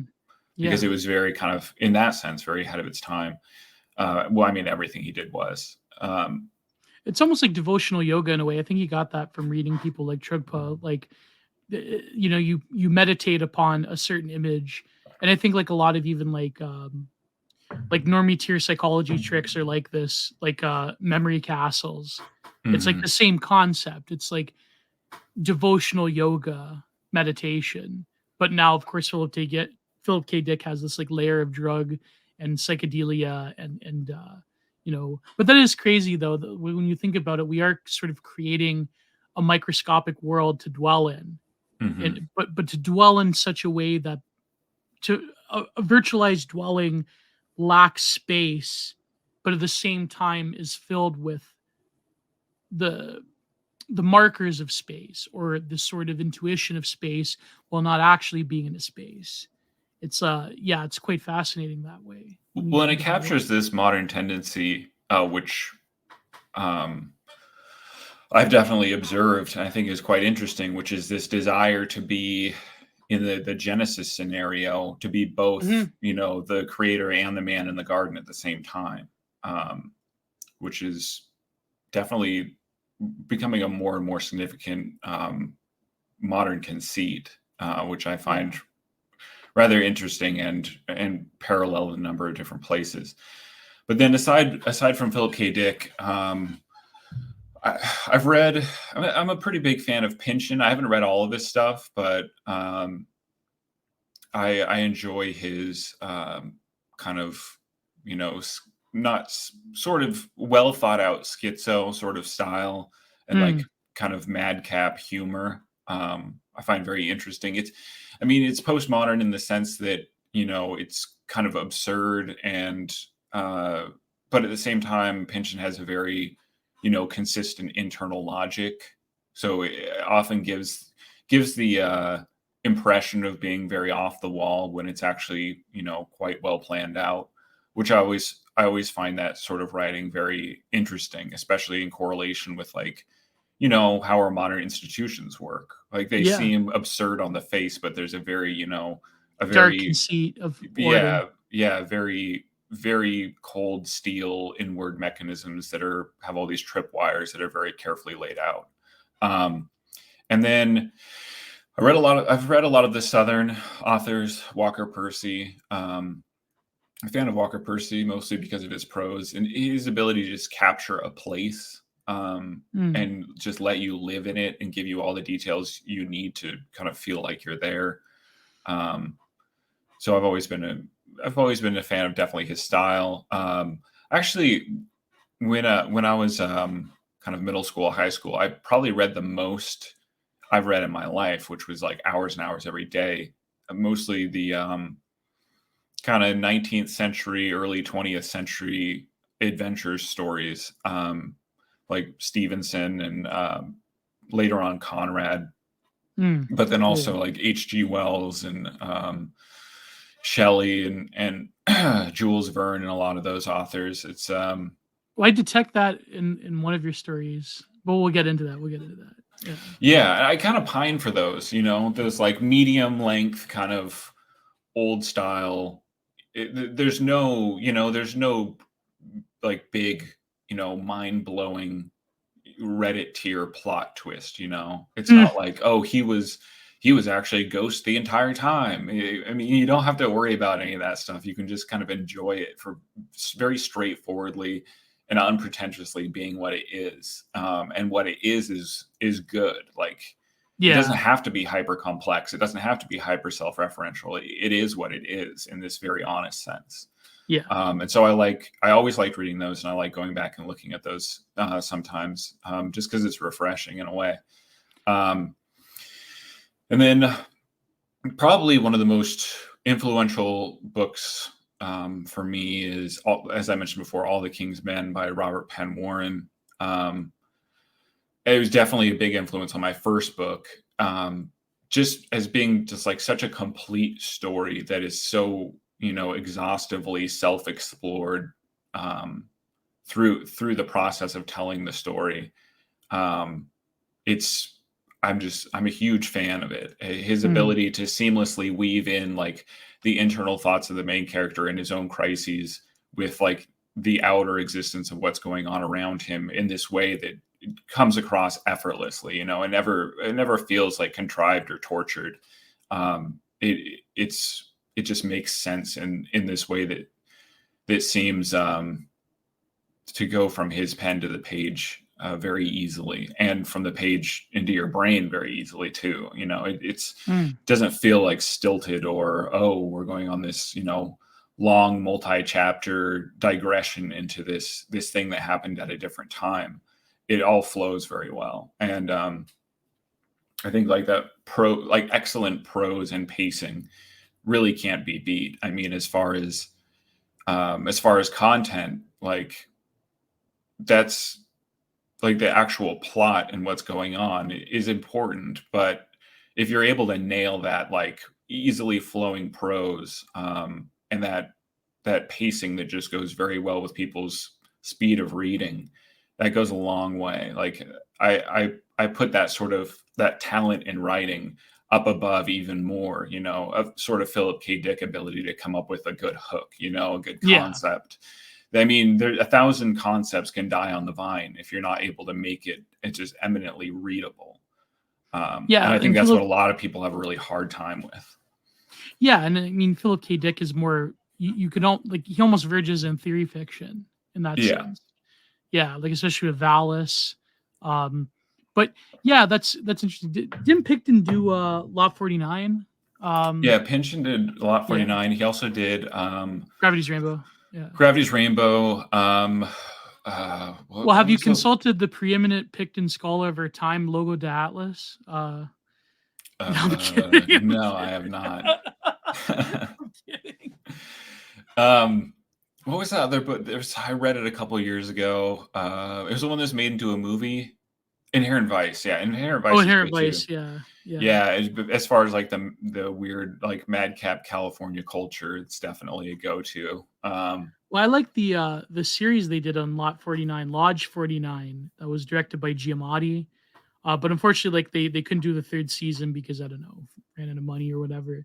But it like that was very interesting though, and that's sort of like foray into like a modern sense of mysticism and secret societies. And yeah, I mean, I also love the accompanying Lenora Carrington and painting that always came with that book. But yeah. I mean, as far as like kind of normie airport fiction, I don't read a ton of it, but the most I've read is probably Crichton. I consider Crichton to be like a far, far superior like Stephen King. Oh yeah, definitely. Both in like style and in substance. So I went through a period where I read probably half a dozen of his books in about a year, just because I thought that, I mean, for what he is, and what he is quite talented. But for like his audience and his scope of influence, definitely higher toward the top of the pile as far as quality. So I've always been a pretty big fan of Crichton, for just, something to read because it's entertaining. But Have you gone into like Lip Bro stuff like DFW or yeah, I haven't read Infinite Jest. There's people who write it off as like, like, yeah, Reddit lit sort of stuff, and there's people who say like you have to read it at least once, that it's like it is like a necessary touchstone. I mean, I'll probably get to it someday, but no, like the core of my reading is actually Pynchon and Philip K. Dick are probably the most modern that I really get, and Crichton. Everything else that I read is typically much older and like mid-century or before. So yeah. But it's funny though, because your work is different than both Philip K. Dick and Picton. I mean, there's some similarities, but yeah. I mean, I haven't read enough fiction to judge, but I noticed that, like, in terms of thematics, like you don't strike me as a science fiction writer, for example. No, it's definitely my writing style is definitely more archaic, not in like the like hyper labyrinthian prose per se, but definitely in the subject matters and the and the kind of straightforwardness of it, for sure. Definitely take more influence from older 19th century and early 20th century writers, probably just because I've more of an affinity to them because I'm more well read in that era, for sure. Yeah. But I think we should save the 9/11 stuff for the paywall, which is usually near the end. But I wanted to start with Holy Hunt because that story really clung to me in Millennium, and I really like the way that you set out.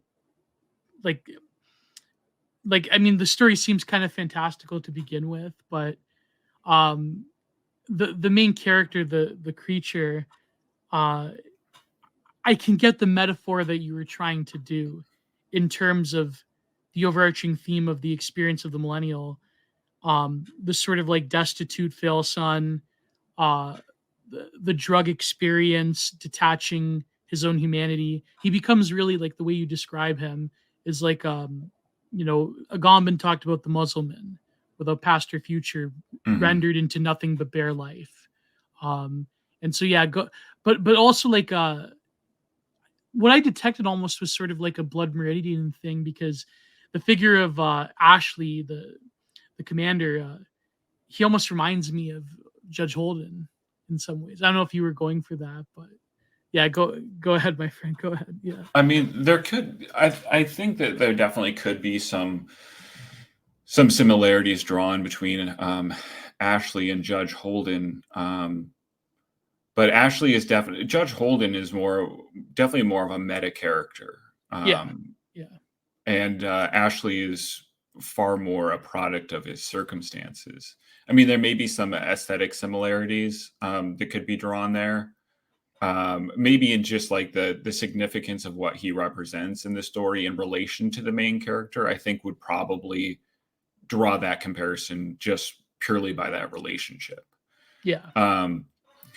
But yeah, Judge Holden is a process. He's not a character; he's a process. I hear people who read Judge Holden and Blood Meridian as all these different things. They're like he's war or whatever, or like he's he's not nature. Yeah, he's not. I mean, my reading of Blood Meridian is that he's not, a singular representation of this kind of meta entity. He's a process, he says himself that he's a process. Like, everything that exists without my knowledge exists without my consent. That's not a thing. That's a process. Because it's something that has a relationship to the world through interaction, Yes. Yeah. So I don't think he's a one-to-one representation of anything in the sense that a lot of people try and, shoehorn him into. And Ashley is I guess there could be some similarity to Ashley in that sense, in that Ashley is representative of a way of thinking. Yes. But he's also not outside of the scope of a character that is human, you know? Everything that he does is explainable through human means, and his decisions are very human. You know, Yes. he's not something that can't be grasped through like credible character interaction. But I can see as like him being representative of a way of thinking. There could certainly be parallels there. Yeah, and his Um, strength and his poetic ability, which is very odd for a military man. Like that's why I guess I made the comparison, or in my well, mind. But yeah, yeah, I mean he's sort of a military man. I mean there's um there's insinuations made about his origins, like his military status being, you know, essentially given to him through his process of moving around. You know how like there'll be like some intel officer guy and they'll, you yeah, know, slap a sergeant's badge on him so he can, you know, have leadership abilities within this certain operation and that sort of thing. So there's yeah, an implication that he is something else outside of what would be traditionally a military hierarchy, which would, you know, select for certain types of people, and that he necessarily falls outside of that in some way.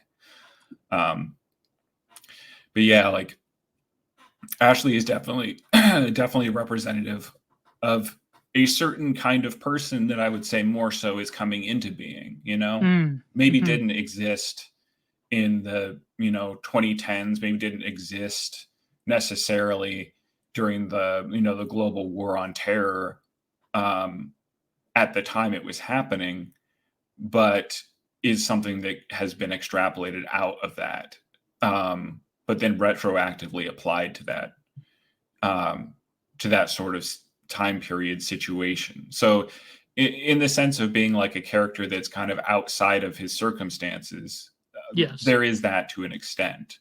Um, but it wasn't my intent to make him, you know, incredible within his circumstances at the same time.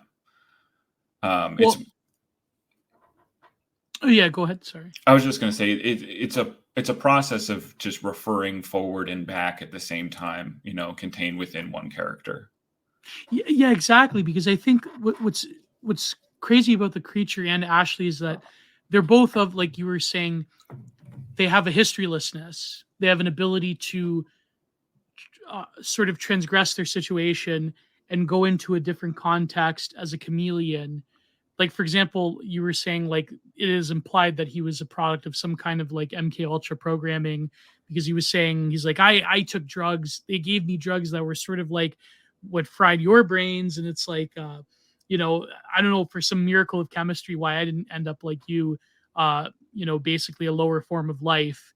It's sort of like, you know, to quote Cape Fear, uh, you know, De Niro's character, like I was in there with subhumans, but I became something more than human, Hmm. sort of a Yeah. way. But also like the fact that he's driven by a very empty American ideal that it goes beyond, I think, a mere.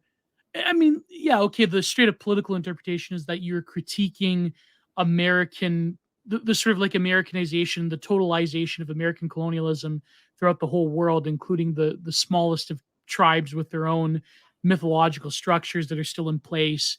That the sort of ancient world, or pockets of the ancient world that exist in our world still, can now be fully immersed and transgressed by the American empire. I mean, yeah, those interpretations are there, but I noticed like when he's giving the speech and there's like this American flag that, you know, his quote unquote tribal wife made, which is also another commentary of like willing to transgress moral bounds because of the cheese Hmm. pizza related connotation of it. Hmm.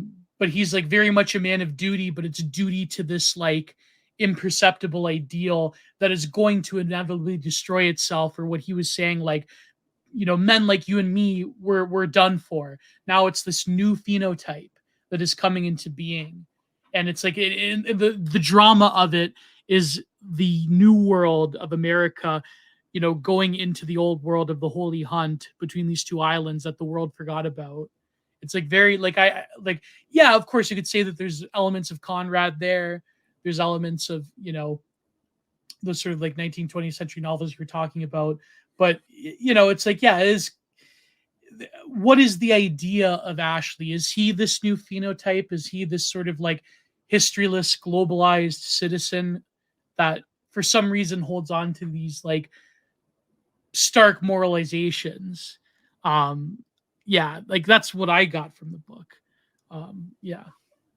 Well, he actually views himself as a transitory, a sort of, John the Baptist type character, in that Yeah. he doesn't see himself as the future. I think there's a point where he says like his purpose in life is like a self-deleting virus. Like he Yes. sees himself as birthing in something new, that he's aware of his own obsolescence within the new paradigm, but it's his job, to bring about that new paradigm no matter what it takes.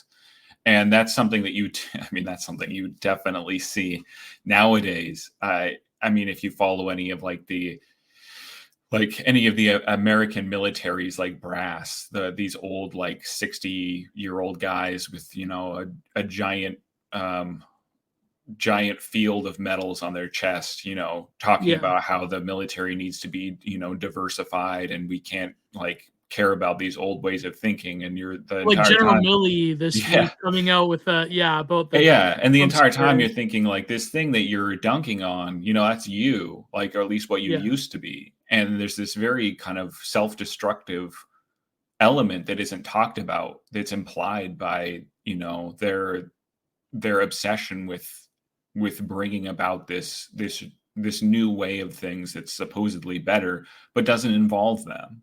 Yeah. And you just wonder, like, the whole time, like, what are you thinking, like, about this? Like, what are your thoughts about, like, as far as like your average, corn-fed white guy from the Midwest or from the South, necessarily must be part of this system. Yeah.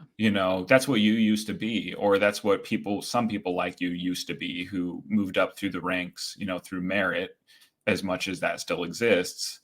It's like, well, do you have any thoughts in the background, in your quiet moments, sitting in your office, where you think about the implications of that, that you're destroying your own image? Like, and so I wanted to create a character where that is fully thought out, where he actually has thought about it. And it creates this sort of, weirdly self-destructive sort of character. Because I think a lot of these people have their sinecure. They checked out, and they don't really think about it. But it's very weird because like the military is a very stark contrast, or sorry, example of it. But it's almost like, like your average like Bernie bro aping like absolutely like lived out opinions, like especially it's like you're just basically ushering in your own erasure as like Mm-hmm. a European descendant man. Like same like General Milley. It's like this, jaw chiseled military men saying like trans rights or human rights or whatever, and we have to spread that throughout the world. It's like it's very funny how maybe do they think, like you were saying, do they think that I'm ushering in the end of myself? And it seems like Ashley is fighting that futile battle. But now he's like again very similar to Conrad. He's going into the ancient world to do it because that's sort of like a need to transgress one's own time. So it's in a way it's like America's heading towards a weird state of total like end of history timelessness and ahistorical being, but yet it's like to do this fully you have to go back to the ancient world. Um yeah.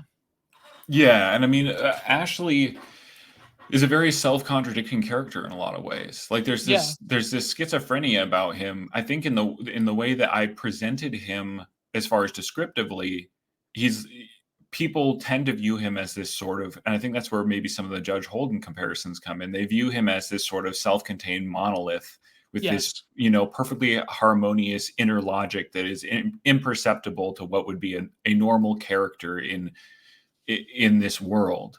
Whereas with Ashley, his contradictions are made pretty common. Like he talks about are made like very clear and obvious. Like he talks about like the new man must be without history. That's Yeah. what's the best purpose to America, as someone without history, especially where things are going. Yet he references with his own like Scots Irish heritage that like they were the ones who were able to hold back the Romans, which was the greatest empire. So Yeah. like he has these trappings of history and these kind of views on his own history, but in a way that also drives his knowledge that he eventually must be destroyed in order to bring about this change. Yes. So he's kind of always in conflict with what he's presenting to other people, and it's a surface level conflict, but it's not really a conflict because he's fully reconciled himself with the fact of his own eventual obsolescence. But Hmm. he's also creating his own obsolescence as his purpose in a way, perhaps his most important purpose. By the time it gets around to the end.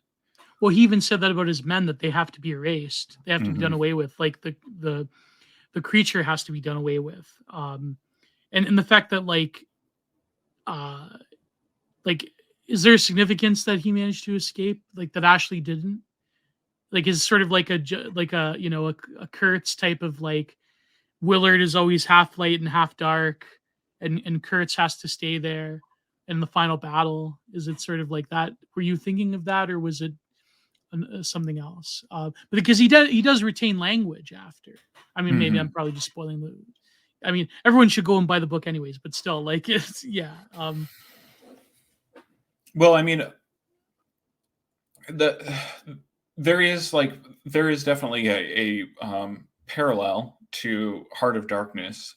I would say is less intentional as a parallel of Heart of Darkness as it is a parallel to the process, Mm, and the corollary to recent history, where it's like, Ashley is going to be there working in the background, even if you disassociate yourself with him in physical space and float off into the unknown. um he's still going to be there somewhere. yeah. And so that was a good place to end it, and I wanted to end it on the you can strike back against this attitude among this group of people like Ashley, but you can't. The millennial doesn't have the resources or the ability to give it like a mortal wound, as it Yeah. were. Yeah. And then you just find yourself disassociated from it, and then having to float off into the unknown to decide whether you can actually do something, or if you've actually escaped it. I mean, that question is always lingering, because Yeah. like if we get to the one-to-one corollary and look at it as a parable, which it's not an allegory, but it does have some significance to like the real world progression of events. It's like we have the mission accomplished in the global war on terror, and then Hmm. wait a minute, mission wasn't accomplished. We're still doing things. And it's like, other than the millennials who, like the much older millennials who were very physically drawn into the war on terror and that they Yeah. were deployed overseas. I mean, you have these younger millennials um, who are like uh, are basically captives, of captives of policy, and they're Yeah. along for the ride whether they like it or not. And then Well, some of after, them are in Eastern Ukraine right now. So yeah. yeah, Well, that's another issue. Yeah. yeah, But and go then ahead. Yeah. and then um, and then once the mission is done, quote unquote, or they've moved on to something more significant, you're kind of left powerless with this powerlessness to try and reconcile yourself with what happened and with the future that is now kind of directionless in a way. Yeah. Like the non-military millennial relationship with the global war on terror is very interesting. It's this thing that you're there for because you're put there by it being in the media, by it being all over the place. Yeah, well, the first experience was with Gen Xers with Gulf War One. It became a spectacle light show on CNN.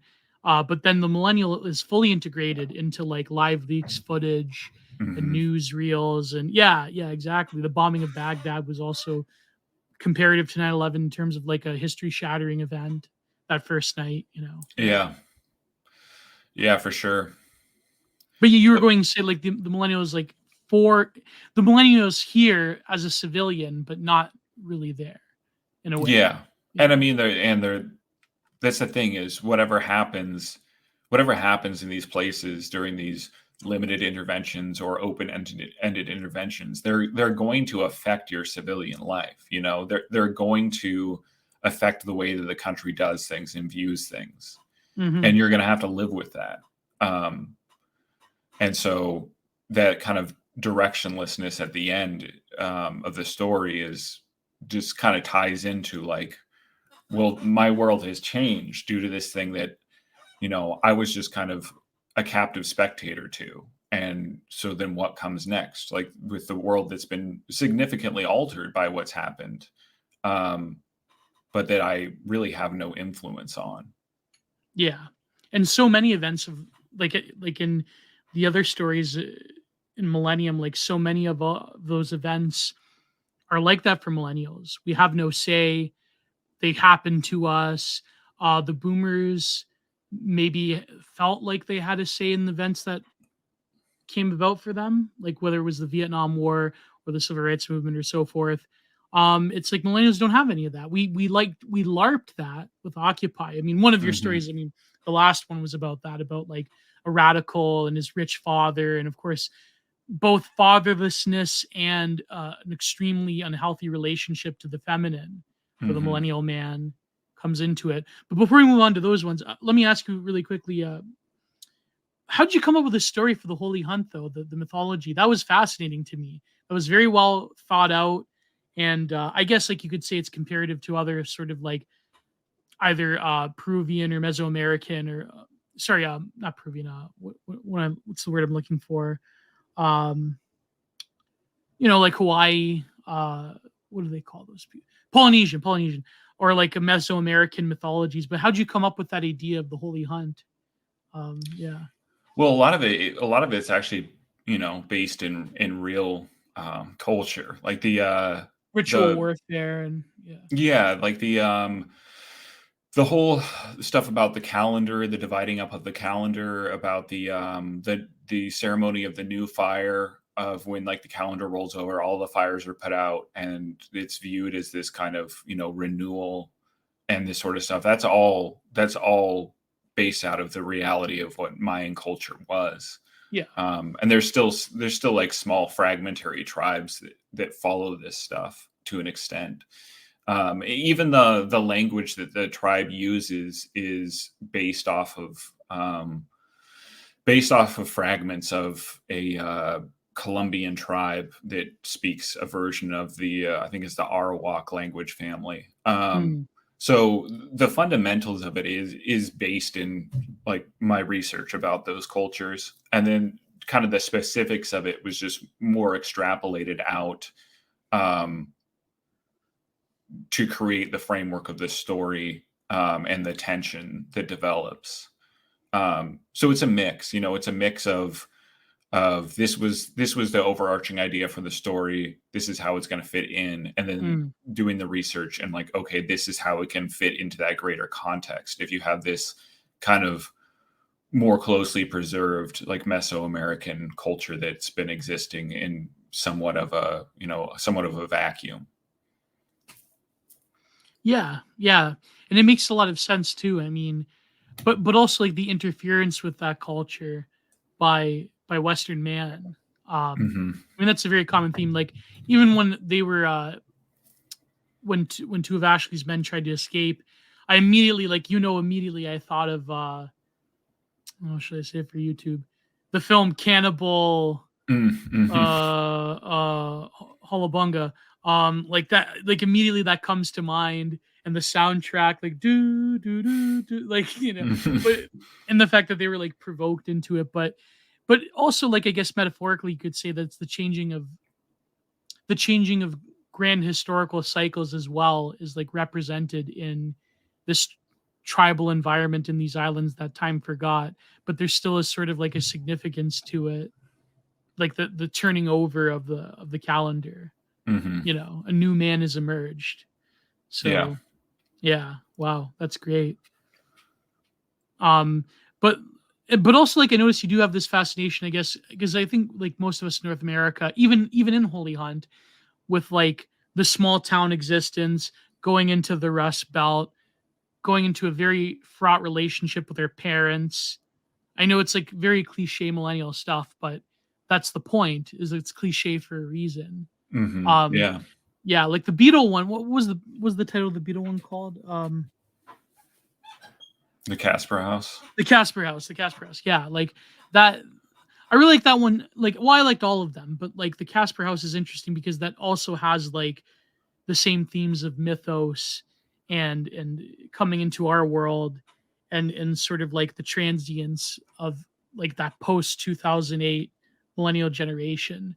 But like I noticed that in your stories there's a sense of madness when it comes to the fundamental insecurity around finances.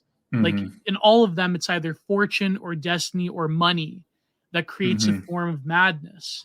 So like do you think that that's millennialism as a whole? Like, is that like I guess after 2008 becomes obvious, Yeah. but but do you think it's because of like just a general like the sort of material existence that we already were promised by the boomers, and that carries over into our psyche, and when that's taken away from us, it's very much different than I talked about this with a very close friend of mine who was a Gen Xer, and like the Gen Xers have this like latchkey kid concern about like you could become poor, and so as a result they become just as or if not more so materialistic than boomers. But it seems that millennials were sort of like babes in the woods and we were kids, and it's like we're eternal man fail sons and fail daughters and man children that Hmm. don't know how to cope with like Yeah. becoming poor. So yeah, go ahead, Marty, go ahead. Sorry, that's a mouthful, but yeah. Yeah, I mean that definitely it plays into at least the last three segments of the book pretty significantly because I mean like 9/11 is just one of these, you know, if for the millennial speaking in terms of like meta narratives, it's like this world historical event that happened during the formative years, Yes. of like a lot of younger millennials were just first coming out of college, because the Yeah.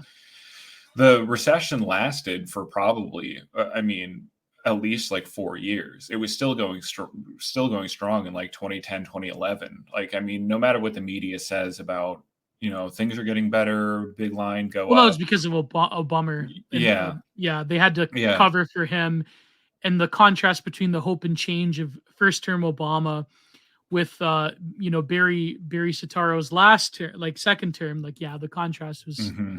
yeah. But go sorry, yeah, go ahead. Yeah, so. Well, yeah, and it's combined with the stories that we're told. We were talking about earlier, like whether it be like you're going to have to save the world from climate change by using paper bags, or by becoming some kind of slacktivist, or joining an NGO, Not having or kids. you're not having kids, living this like minimalistic lifestyle, like that as it's explained in this ideological sense is very different from how it's experienced, like Yeah, once 100%. you're 24 years old and you're working a dead end office job and you have $50,000 of college debt, like it hits different Yeah, than the stories that you're told about how what's going to need to be done to fix the world. Like it kind of it's this like bipolar kind of existence where like that still exists in the back of your mind, but it loses all immediate material significance because you're forced to live with the very real results of that. And that's where like millennials are the disappointment generation, because it's like not everyone can live the van life with a solar panel on the roof of your van in this minimalistic existence just rolling around the US to national parks or whatever, like Yeah. working an email job, when there's a Starbucks with internet connection. Like that doesn't exist. Like this kind of weird sort of this sort of like hipsterish, like solar punk kind of minimalism that was, Hipster nomadism yeah, that that was crosses over into ideas like loose sexual morals and yeah, that was sold to us, that like the from the boomers, that we were going to be some sort of like neo hippie generation of like the gig economy is going to work. Yeah. You'll be able to live a somewhat minimalistic but comfortable existence in this emerging economy. Just does not hit the same, when you're on the daily like wage grind. Like a lot of boomers, like a lot of them are psychological children as well because of the Mm-hmm. TV. And like I remember like hearing like friends say this, and some of the most devastating things that their parents, like especially their mothers, would say would be like, if I could be your age again, I wouldn't have children. I would do whatever I Mm-hmm. wanted. It's like that's so damaging to but yeah, go ahead. Go ahead. Yeah. Well, That's just yeah. and to tie it in a little more with the Casper House, like it's this disconnect between generations, which Yeah. is a big part of the Casper House. It's this like, this one of the big things, whether you be like an internet, right wing or a third positionist or whatever, or Or even like a MAGA communist. yeah, or a MAGA communist, or just like a regular run of the mill, tanky. Every single one of these groups disagrees with the boomers, Yeah. in that what their vision of what's possible in this world is possible. Like a couple of years ago, I was reading this biography of the country music singer Marty Robbins, and it was describing kind of his younger years, about how he would, kind of just tool around the American Southwest and would get these jobs as like a bricklayer or, a truck driver. And just, he'd work a couple months, like bank some money, get bored, and then quit and just like write music and kind of drift around for a while. And it's like, wow, like that does not exist anymore. Like, Nope. at least in like the physical sense of working like a blue collar job, like that just does not exist anymore. Like, you're going to squirrel away enough money in a couple months to then just drift for a couple months with like no health insurance, no this, no that. It's like, nope, like not anymore. And so there's this kind of lingering, for older Gen X and boomers as well, like this kind of lingering vision of, what's possible, that America is just this sandbox of opportunity still, when it's like a lot of these processes and a lot of these economic possibilities have been cemented into these very straightforward avenues that you get stuck in, and then your options are extremely limited. Yeah. Like, and I was going to say, it seems like a lot of them still haven't come to grips with the fact that it's changed. Oh, 100%. But like that's where the Casper House was so interesting, because you have this contrast of like he's having like relations with this hotel woman, and it's not going to go anywhere. He doesn't want it to go anywhere, but she has this fantasy, and he like of getting out of this place with a guy that's like competent. And like I remember like you're talking about television. One of the best lines was when they were on the beach. It was sort of like her plea final of like a final act of like normalcy before they like become just a business relationship. And you said I think the line was, women are mostly sat by the television, and it's like they have to enact like a television romance scene. If you don't reciprocate, then they get really angry about it. Like that was yeah. yeah, it's funny. But also contrast that with sort of like hopeless, like transient, what does Michael Jones call it? It's transient sterile relations. But the sort of yearning to find something more, but not being able to, because it becomes like basically a corporate drifter for these like Dollar Tree stores, or use another term because I guess you wanted to avoid, a lawsuit by calling it Dollar Tree. But you know, it's like the need for intimacy is absent, or it can't be touched upon. But also like this mania over finances, and like the Beetle giving him the ability to become rich. There was this one line he said that when he was talking about Casper, the homeowner in the 1800s, or was it 1900s, 1800s, 1800s. 1800s, yeah, where he's like, another rich, greedy, old, piece of what is another one is determining the course of my life, out of my control. So it's like the boomer, it's like even like the ancient, the real old, like the rule of the women and the olds and the weak. Like it's like they're oppressing me. Yeah. So the ancient bug man. Literally. Yeah, the ancient bug man. Yeah, exactly. Is that? Oh, there you go. Is that what the whole story's about? No. Ancient bug man. Yeah. But the Beetle has like his own agency though. And he like just pieces it out. Like he doesn't trust humans. He's an unhuman force, but he becomes all too human in a way by dicking him over. So yeah, that's very interesting. And that's the thread that goes through all the stories. Probably the most consistent thread between all of them is language. Yeah. It's in every single one of them to varying degrees. And it's like what language means as far as like how we communicate with the world, and language's ability to, language as a currency of the mind. Yes. And the ability to transfer thoughts, whether it be intergenerationally or between, these forces that have very different qualities to them, the ability to convey or the inability to convey. And do you think the millennials are primarily stuck in the inability to convey in plain language, like what their true feelings are? I mean, I know we dunk on the irony leftists, for instance, but millennial irony is a very powerful like run through in our generation, along with the nostalgia. But irony seems to be, is it because we have an inability to speak, or we feel like a guilt complex over our boomer parents saying that we didn't do enough? Or is it irony like more of a defense mechanism from the thoughts and feelings that we have of our own failures and frustrations? Well, I think there's this unspoken sense that, direct conveyance, whether it be of like grievances or, critique or what have you, has been completely exhausted. That it has no significance or whatsoever. Like you can make your complaints plain, like in plain speech, but that's been done 1,000 times and no one listens.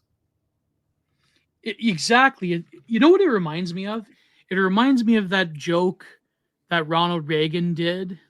Where he's like, in the Soviet, he used to tell the Soviet Union jokes, and he's, in my country, I can go right to the Oval Office of the president and slam my fist down and say, Mr.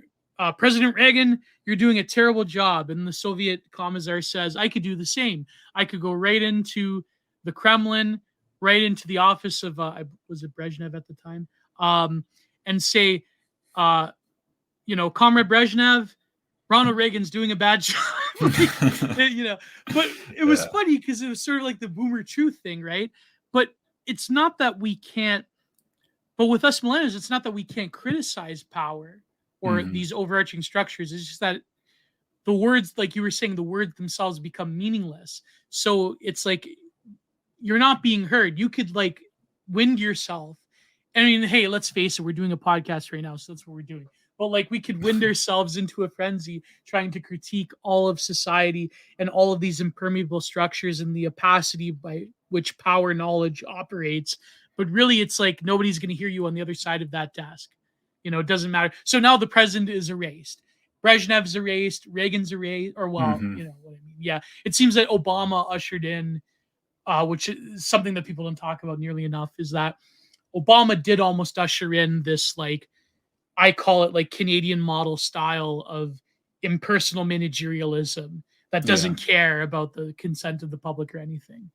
Go ahead. Yeah, I don't know if that makes sense or not, but yeah. No, it makes sense. I think that like the Obama years are so interesting because, I mean, it's hard to parse out what was, reality in the sense of what was happening and what was just, developed around it as the mythos, Yeah. because it was happening so fast, and it was happening, um, like the stories that were being spun about it, and the myth of what was actually going on was happening at the speed, or just a couple seconds behind the speed of what was actually happening. Like, it was hagiography in process, Mhm. as as events were occurring. So even looking back on those years, it's there's this difficult sort of, you're looking into this wall of, overlapping prismatic mirrors that just bend light in all directions at once, and you have a very difficult time, parsing out what was, the reality of those years, because if you try and cut down to like the most basic policy changes that were happening, at least his first term, which a lot of, libs bemoan as like, oh, the first term was so conservative, and, it was didn't live up to the hype. And Yeah. it's like, well, yeah, because it was basically a continuation of these systems that have been put in place for such a long period of time. But what, like, the reality of what was going on was obscured by, by this developing story. Yeah. Um, and The so it, mythos of Obama. yeah. And so when you look back on it in hindsight, past the years of Obama, it's like, I don't know. I don't know if it is similar for other people, but for me, it's like amnesia almost. You look back, and it's like easier for me to remember. It's easier for me to remember things that happened around, Yeah. the politics commentary sphere, and they seem, more real in the sense of being able to recall what was going Yeah. on. Um, because there's just this constant, like, dual layered reality of sort of obscured reality where everything is kind of dreamy and unclear. And so when you look back on it afterwards, it's kind of hard to capture, the specifics of any given time. Yeah, that's crazy because I said that to Prude the other day. I said, like, it's almost easier to imagine the Bush years. It seems that people have memory hold the Obama years, at least in part. Like, the only thing that didn't get memory hold is when there was a pushback, because second term Obama was when the the American left was handed cultural and policy W after W after W, Yeah. which led, like, I remember being like on at least partially on the right in the conservative sense in those years, and like looking at news articles and going to comment sections and forums. Like, it was a very dark time. The e-right had been in dormancy since the early 90s. And like, really, it was Gamergate when things, listen, I know it's a cliche. Gamergate's the ground zero of the internet. But Gamergate was the first like grassroots pushback to a lot of that, because summer 2013 and summer 2012 had so many cultural victories for the left that was incredible.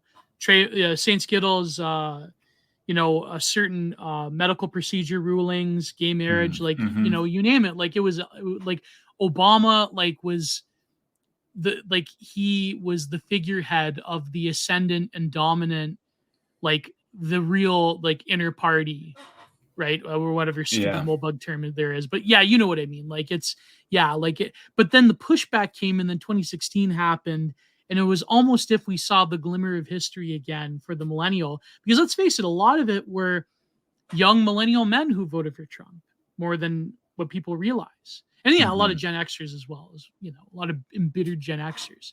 But the young millennial man was the one that really memed Trump into existence. And maybe because of the Obama administration, yeah, like those cultural politics had to, they had to be challenged.